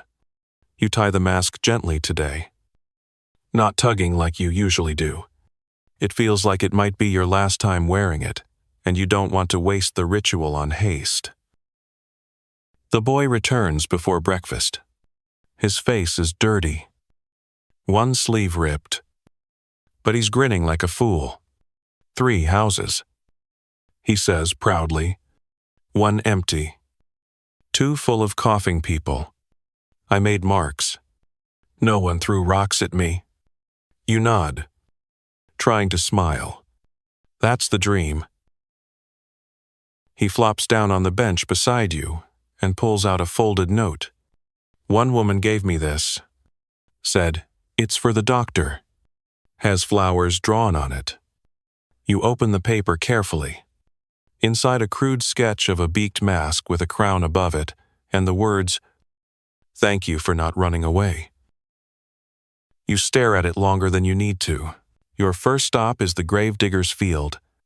It's grown since the last time more lines of uneven mounds, more nameless stakes in the earth. The gravedigger himself is slumped under a cart, nursing a skin of wine and what appears to be a twisted ankle. "Can't dig with this," he mumbles. "Too much digging already." You examine the ankle. Sprained. Not broken. You wrap it tightly and prop him against a barrel. He gives you a lopsided smile. "Think God notices the effort." You say, "He better." The boy runs ahead to help a man unload bodies. Paracelsus stays in the sleeve. Wisely silent, you lean against the cart and let the morning sun bleach your thoughts for a while. Historians still argue whether the surge in plague-era burial grounds led to any long-term urban planning reforms. Some cities created permanent cemeteries. Others just paved over mass graves and forgot. But one thing's certain: landscapes changed. Hills grew where no hills were before. Fields of wheat became fields of sorrow. By noon, the sun turns sharp. You visit the bathhouse not for a soak, obviously, but because someone's reported that the water woman has turned green. You find her huddled by the furnace, surrounded by steam and old prayers. Her skin's not green. Exactly, just gray, green, like a clay pot not fully fired. She's lucid but slurring, muttering about boiling the plague away. You give her a cloth soaked in lavender water and promise to return. You won't. But you mean well? Quirky aside, bathhouses were both feared and worshipped during outbreaks. Some believed hot water drove the sickness out through the pores. Others claimed bathing invited the disease in. In Paris, all public baths were closed during one wave of the Black Death. In Milan, they built more. No one could agree on what worked. The water, as always, didn't care. Outside, the boy is trying to juggle apples again. This time he gets 2 full loops before one falls and hits Paracelsus, who scurries out.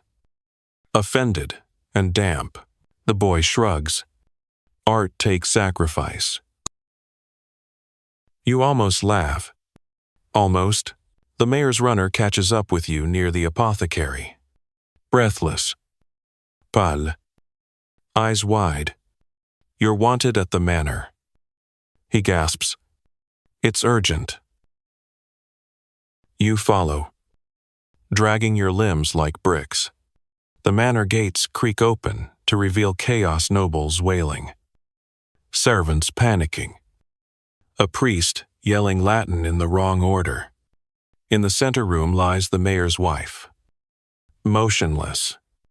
You approach slowly, checking breath, pulse, the familiar signs. Then her eyes snap open. She coughs in your face. Your mask is still on. Thankfully. But it shakes you anyway. You administer tincture. Issue calming orders. Wave off the priest. It's early stage. You tell them, she has a chance. They nod like you're Moses parting sewage. You leave before they can ask more questions. On the walk back, the boy chatters about nothing. Clouds shaped like ducks. Bread that smells like pears. Whether ghosts can get sick. You nod in the right places but hear none of it. Your fever pulses behind your eyes. At your door. He stops. You're walking funny. He says, tired. You reply. He squints. You sure? You leak completely. That night, you remove your robe slowly, like a priest folding vestments. You hang the mask on the wall. It sags, as if it knows it might not be needed tomorrow. You sit with your journal. Right, she was green, but grateful. Said the steam told her she'd be fine. I didn't argue. Below that, I've been pretending all day. It's getting harder. Then I think tomorrow I'll ask the boy to check on me. You close the book, tuck it under your arm, and lie down without blowing out the candle.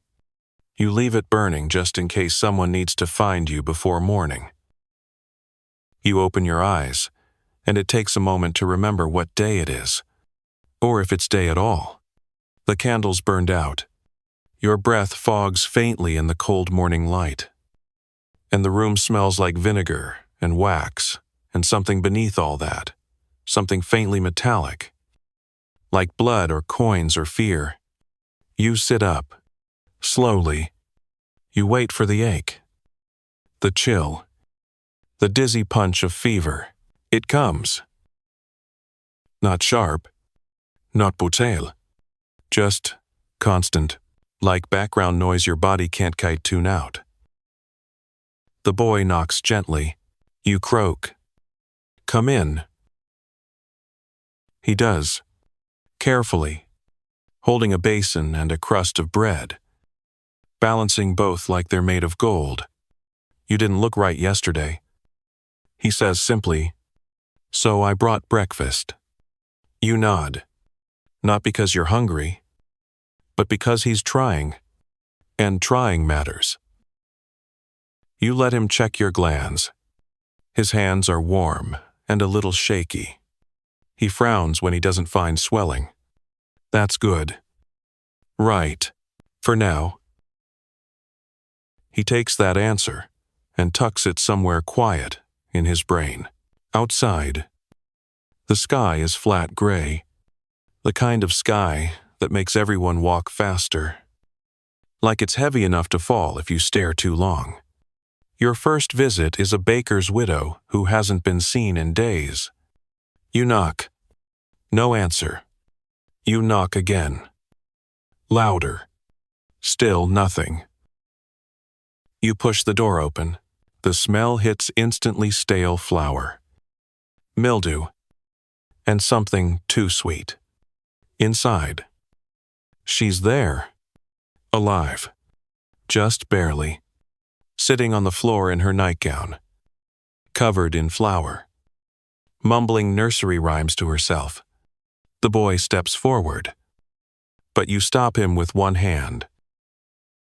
Stay by the door. You say. You kneel slowly. Name you, whisper. She stops mumbling. Looks at you. Blinks. Martha. She says. I was waiting for you. You find her ledger nearby.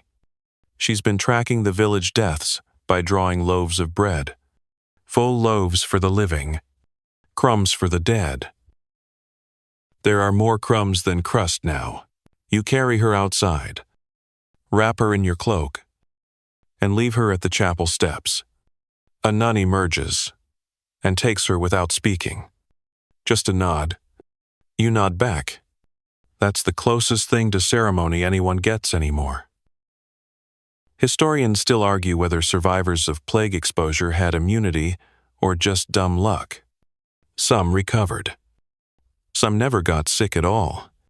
Some, like Martha, sank into a fog of half-memories and superstition. We'll never know if her flour counting meant anything. But it gave her something to hold when everything else crumbled. The boy is quiet on the way to the next stop. You feel him watching you, like he's keeping score of your breaths, like he knows. You stop at a healer's hut, one of the other doctors. Though the title is flexible these days, he opens the door in a fury of garlic and goat hair, waving a stick soaked in onion juice. You're late, he cries. I wasn't coming. You reply. Oh, good. He offers you a seat and a cup of something murky. You decline both. He tells you his cure rate is 80%. You ask how he knows. Because I don't visit the ones who die. He grins. You don't bother arguing. Instead, you leave behind a page torn from your journal. A list of symptoms, fever progressions, rough timelines. He squints at it, like it's written in code. Why give this to me? He asks. Because I might not make it. You reply. Too tired to lie. The boy doesn't flinch, but his hand finds your sleeve on the walk back. You sit by the fountain for a long while, watching people go by. Most don't notice you. Some do. One old man salutes. A child sticks out his tongue. A woman whispers a blessing you barely catch. Do you think they'll remember us? The boy asks. Some. You say. Then, maybe not by name, but by shape. Shape. You nod. There'll be stories. About the beak-faced doctor and the boy with the rat. They'll say we walked through fire. Or, we're ghosts. Or made of shadows and peppercorns. He seems to like that. The next house is boarded up. You break in anyway. Inside silence. 4 bodies. All gone. One, still holding a spoon. You cover them. Write nothing. Just mark the door with a line too tired to be straight. You don't speak the rest of the day. The boy does. He talks about birds. About how Paracelsus tried to eat chalk. About how he's going to get taller than you someday, and wear a red mask. Just to be different. You smile faintly. back in your room. You take your temperature the old-fashioned way by feel. You're hot and trembling. Your fingernails look pale. You open the ledger. Right. She counted bread for the dead. I think it helped. Then, I'm not getting better, but I'm not worse. And finally, tomorrow, I'll show him how to read my notes. You close the book. Let the candle burn low, and for the first time, you wonder if you've made peace with it all, not because you're brave, but because you're too exhausted to resist. You wake before dawn this time, not from fever, but from a strange stillness, the kind that settles over everything just before a storm, where even your own breath feels out of place. Your head is clearer today. Oddly enough, but that clarity has a sharpness to it, like the world's been trimmed down to essentials: footsteps, heartbeats, the whisper of your own name, rattling around in your skull like it forgot where it was meant to go. You dress slower than usual, smoother, deliberate, as though you're preserving something dignity. Maybe. Or the performance. The beak goes on last. It's heavier than it used to be. When you open the door, the boy is already waiting. But today, he's not bouncing or juggling or feeding Paracelsus tiny crumbs. He's just watching you. You're paler, he says. I'm older. You counter. He doesn't laugh.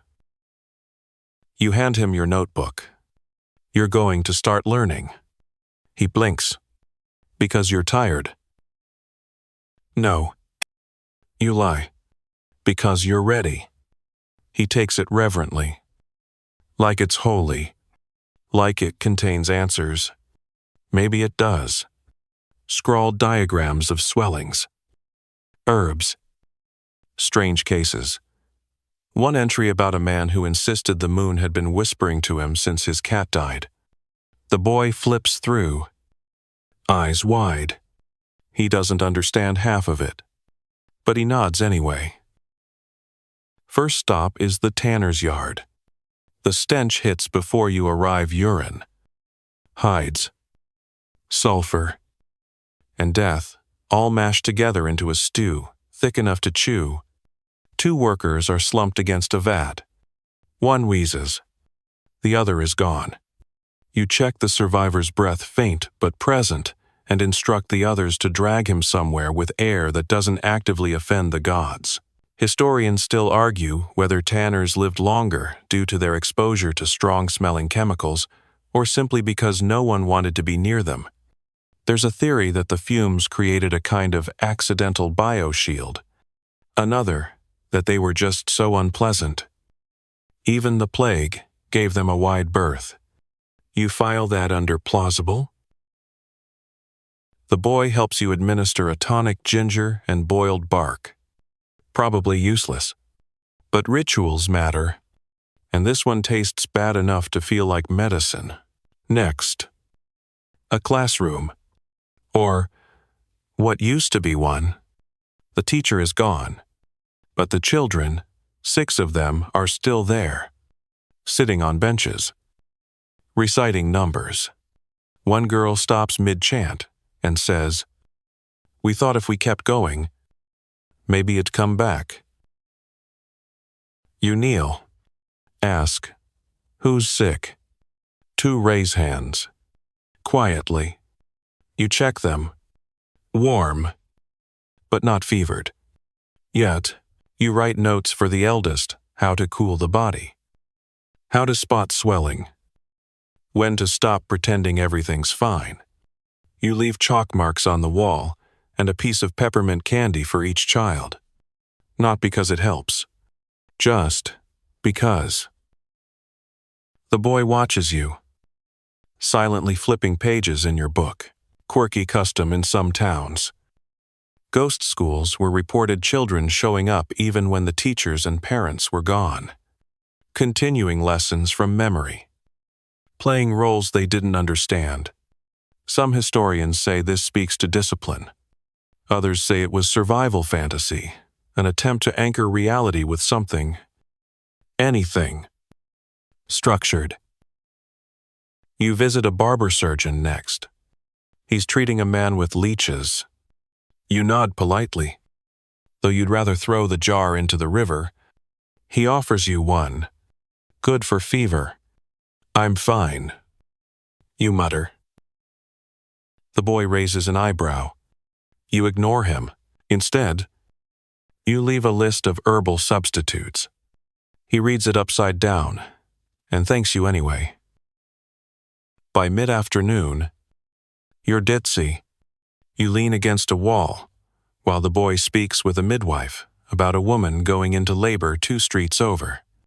You hear snippets, fever, early, blood. You nod when he looks to you. But stay seated. He runs off with Paracelsus still in his sleeve. But now, gripping a piece of thread like he's in charge. You rest. Count your breaths. They're shallow now, but still yours. The boy returns a while later, soaked in sweat and pride. Baby's breathing. He announces, small, but loud. She bit me. He shows a tiny tooth mark on his hand. Midwife said I did well. You did. You whisper. He hands you a flower someone gave him. It's half wilted, but it smells like real things. Earth. Petals. Hope. You hold it like it's glass. On the way back to your room, you see something strange. People laughing. Not crowds. Not joy exactly. But pockets of it. 2 women hanging linens and swapping jokes. A boy skipping stones in the alley. Someone humming a tune that's actually on key. You close your eyes and let the sound soak into you. The world isn't better, but it's refusing to surrender quietly. That counts for something.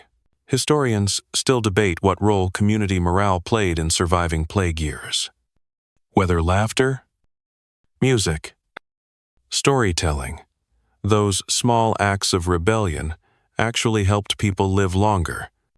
There's no consensus. Just stories passed down like candles in the dark. That night, you sit the boy down, teach him how to grind elder bark, how to spot blackening under the nails, how to mark the ledger with circles or crosses or silent lines. He takes it all in. Doesn't blink once. You'll do fine. You say. He frowns. I don't want to do it alone. You place the flower between 2 pages of your book. You won't have to. Not yet. He sleeps in the chair that night, wrapped in your extra cloak. You stay awake, listening to the wind. You write. 6 children, still learning numbers. 2 sick. 1 smiled. Then, tanners survive by stinking too hard to die. And finally, he's ready. Or, close enough. You place the pen down. Tomorrow may be your last day in the mask, but not your last day of meaning something. You wake before the light again. Only this time, you don't fight it. You sit up slowly. Joints creaking like old floorboards. Every muscle feels like it's waiting for a signal that may never come. You're not shivering anymore, but that's not always good news. Sometimes the fever breaks before it takes you. Other times, it's just catching its breath before one last blow. The boy is still asleep in the chair, his mouth half open, hugging Paracelsus like a tiny, furry hot water bottle. You let him rest. He deserves that much. You move quietly, washing your face with cool water that smells faintly of mint. Your hands tremble just slightly. You check your neck again. Habit now. Still nothing. Still no swelling. Which doesn't mean you're safe. Just postponed. When you step outside, the streets feel different. Lighter. Not less haunted. Exactly. But less afraid. A breeze stirs dust into spirals. Church bells ring first time in days. Maybe the bell ringer's daughter climbed the tower herself. Maybe someone else took up the rope. You don't need to know who. It's enough to hear the sound. You visit a bookseller next. He's sick. Of course. Pale. Hunched. His fingers trembling as he tries to sort volumes he can no longer read. They'll burn them. He tells you. They'll think they're cursed. You kneel beside him. Then, pick one to hide. He grins faintly and hands you a tattered copy of Virgil. Give it to someone who can read it out loud. The boy arrives then, holding a satchel of herbs and 3 apples, traded with a nun. He says proudly, "She said I reminded her of her cat." You nod. You're just as stubborn. He beams. Historians still argue how many texts were lost during the plagues, not just to fire and fear, but to plain neglect. Whole libraries rotted behind barred doors. Others were buried with their owners, locked in tombs. With stories no one would read again. A few were saved, tucked into baskets, disguised as prayer books, hidden in attics behind loose bricks. Every page that survived did so by accident or love. You carry Virgil with care. At noon, a messenger finds you, the weaver's boy. He says, "He's worse." You hurry to the house. The mother greets you in tears. "He was coughing this morning. Now he won't wake." You kneel beside the child. Check his breath. Weak but there. His cheeks are flushed. His body hot. But his pulse is steady. You mix a bitter tea of horehound and thyme and spoon it past his lips. His throat moves. That's something. You tell the mother what to do. Cool cloths. Ventilation. Hope. The boy watches you the whole time. Doesn't speak. Just studies. As you leave, he asks, "Did you really think that would work?" You answer, "Sometimes belief is half the medicine." He doesn't question that. Outside, a crowd is gathering near the church square. You approach slowly, unsure if it's a riot or a miracle. Turns out, it's a puppet show. 2 figures crudely made from cloth and straw act out a silly tale. One wears a black robe and a long beak. The other, a rat with a cape. The children laugh hardest. The boy clutches your arm. "That's us." You blink. He's right. The puppet doctor waves his stick dramatically.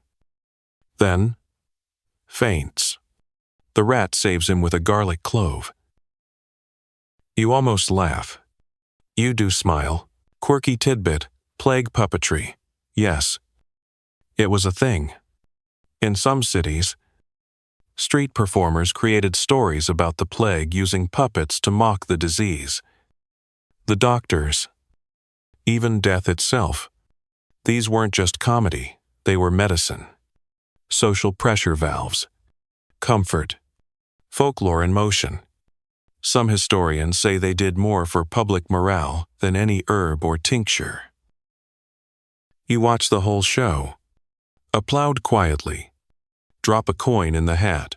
As the day fades, you return to your room. The boy follows, clutching your notebook, like it's scripture. Will you show me how to mark the dead? You nod. You sit together, draw a circle, a cross, a blank line. You explain the meanings. He gets it fast. You show him how to track symptoms, how to sketch the swelling on the page, how to note unusual things, dogs howling, strange dreams, smells no one can name. It all might matter. You say, even if it doesn't make sense now. He nods, serious now. Ready. You cough again. It's rougher than before. He notices. You don't hide it. You sit by the window and open your journal one last time tonight. The candle flickers. The city is quiet. You write. Someone made us into puppets. The rat was the hero. Then, he asked how to mark the dead. I taught him gently. Finally, my chest feels heavy tonight, but I'm not afraid. Note entirely. The boy falls asleep beside you again. You watch him for a moment. Watch the rise and fall of his breath. His hair sticking out at odd angles, the smear of ash on his cheek, Paracelsus curled under his elbow like a furry comma. You close the book, blow out the candle, and let the darkness settle like a blanket. The dreams are strange. You're walking down the city streets, but the cobblestones are made of teeth. The sky is violet, and every house has curtains made from pages of your journal. Voices echo, but they don't use words, just coughs. Whispers, the rustling sound of pages turning themselves. In the dream, you're not wearing the mask. You are the mask, and people walk past you like your furniture. You wake slowly. It's still dark. For a second, you don't know where you are. Then the stiffness in your back reminds you wooden bed. Cold room. Thin blanket. The boy stirs in the chair, but doesn't wake. Paracelsus opens one eye, sighs, and goes back to rat dreams. You rise, dress, breathe slowly. You're not sure why you keep going. Exactly. Maybe it's momentum. Maybe it's the weight of all the names in your ledger. Or maybe it's because the boy still believes you'll outlast this thing. And you don't want to let him down. Outside, the city is sleeping in, if you can call it that. More houses shuttered. More doorways marked with X's. But there are candles burning in windows now. And a few people sweeping their stoops. You nod to them. They nod back. It's a language. Your first call is a young woman whose baby is overdue. She's pacing, sweating, mumbling that the child is refusing the world. You soothe her. Wash your hands with lye and lavender. The boy stands nearby, holding the bag. Ready. He's seen 2 births now. Still hates it. Still doesn't flinch. The labor is long, but ordinary. The baby arrives red-faced and loud. You wipe her clean. The mother weeps half joy. I'll fix aus schon. She's alive. She whispers. She's alive. You almost cry. Almost. You leave the boy to fetch water, while you sit quietly beside the fire. You wonder how many plague doctors witnessed birth and death in the same morning. Probably too many. Historians still debate whether medieval birth attendants, especially those operating during plague waves, altered their methods or simply carried on as before. There's evidence of hastily buried stillborns, midwives quarantining themselves with mothers, and some cities banning birth attendants entirely during the worst waves. As usual, policy and practice rarely matched. You stop by the smith's on your way back. His apprentice has fallen ill. You're met at the door by the blacksmith himself, covered in soot and worry. The boy checks the apprentice's temperature while you note the symptoms: chills, sweats, that pale yellow color under the eyes. You try another tonic. You leave charcoal beside the boy's head to absorb the evil, or at least to make the room feel less helpless. The blacksmith pays you in horseshoes. You nod, like this is normal. Honestly, you might need them. The boy hangs the horseshoes from your bag. For luck, he says. You answer. A bit late for that. Back in the streets, you pass the baker's stall. Somehow, they're open again, fresh bread steaming in the cool air. You buy one with yesterday's coin. It's still warm. You tear it in half. Hand a piece to the boy. You know, he says, chewing. If we survive, we should write a book. You raise an eyebrow. About what? Plague. Herbs. How to tell if someone's faking being dead. That's an oddly specific chapter. He shrugs. It'll have jokes. And drawings. You'd better include the rat. Obviously. You make one final visit to the chapel at the edge of the city. The nun you met before is there. Eyes tired but kind. I thought you might not come back, she says. You smile faintly. Not that lucky. She leads you to a small alcove filled with candles. We've started writing down names, she says. Those without families. Just so someone remembers. You place your ledger beside the others. Flip to a blank page. Write. Doctor. Beak. Assistant. Rat. Then. Still walking. She lights another candle. You stand in silence for a moment, the flames reflecting in your mask's glass eyes. Historians still argue whether these acts of naming small, defiant, unremarkable had any measurable effect. But we know people did them. We know they left marks. Sometimes, those names are the only trace someone existed at all. That night, you return to your room. The boy's already organizing your things, lining up jars, labeling sachets, folding cloths. He looks at you. You should rest. You hesitate, then nod. You lie down, letting your limbs go slack. The boy picks up the journal, begins to write. You close your eyes. You hear scratching, and the faint snuffle of a rat, and your own breath. Still yours. Still steady. For now, you don't wake up this time with a jolt. There's no panic. No racing heartbeat. No confused blinking into darkness. Just a slow return. Like drifting up through deep water. You open your eyes and stare at the ceiling, wondering how many days have passed. 1, 2, your body answers before your thoughts do.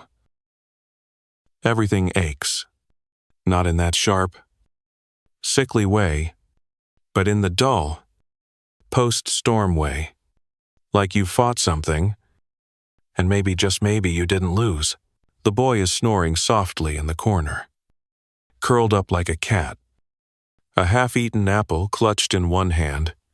Paracelsus is asleep on his chest, dreaming of cheese or revenge. The ledger rests open on the table. He's been writing in it. The lines are neater now. You sit up slowly. No fever. No tremble in your fingers. You press your fingers to your neck. Still, nothing. You let out a shaky breath when the boy stirs awake. He blinks at you, then grins like the sun's come up in your face. You're alive, he says, like it's the most obvious miracle in the world. You nod. I boiled everything, he says proudly. Twice. You smile. You let yourself eat today. Real food. Bread. Broth. Something with leeks in it. The boy chatters between mouthfuls, telling you stories from the street who's still coughing, who's recovering, who tried to sell blessed leeches in the market and got chased by nuns. He's animated, confident. He's already halfway into the role you gave him. You realize something strange. You're proud, and that's when the knock comes. Not frantic, not disparity, just firm. You open the door. It's a man in a fine coat. Well, what used to be fine, now it's worn thin, patched, stained at the cuffs. He holds a bundle in his arms. My daughter, he says simply. Fever. Third day. I was told to find the doctor. Or the rat boy. You motion for him to come in. Lay the child on the cot. You and the boy examine her together, careful. Precise. Her skin is hot. Her breath shallow. But her eyes still follow the light. Still tracking. You mix herbs. The boy preparing the cloths without asking. You cool her skin. You tell stories while you wait. Small ones. About birds that steal hair to build nests. About a man who swore he could smell lies. She doesn't laugh, but her lips twitch once. That's something. After the man and child leave, you sit in silence for a while. You could leave. You've thought about it. Somewhere quiet. Somewhere clean. But you don't, because you're not done. Historians still debate whether plague doctors made any difference, whether their efforts were medicine or myth. Some argue they offered little more than fear and feathers. Others claim they were anchors, evidence someone was trying. Someone walked toward the sick when everyone else fled. You never needed a monument. But this moment, this strange, quiet return to motion, it feels like enough.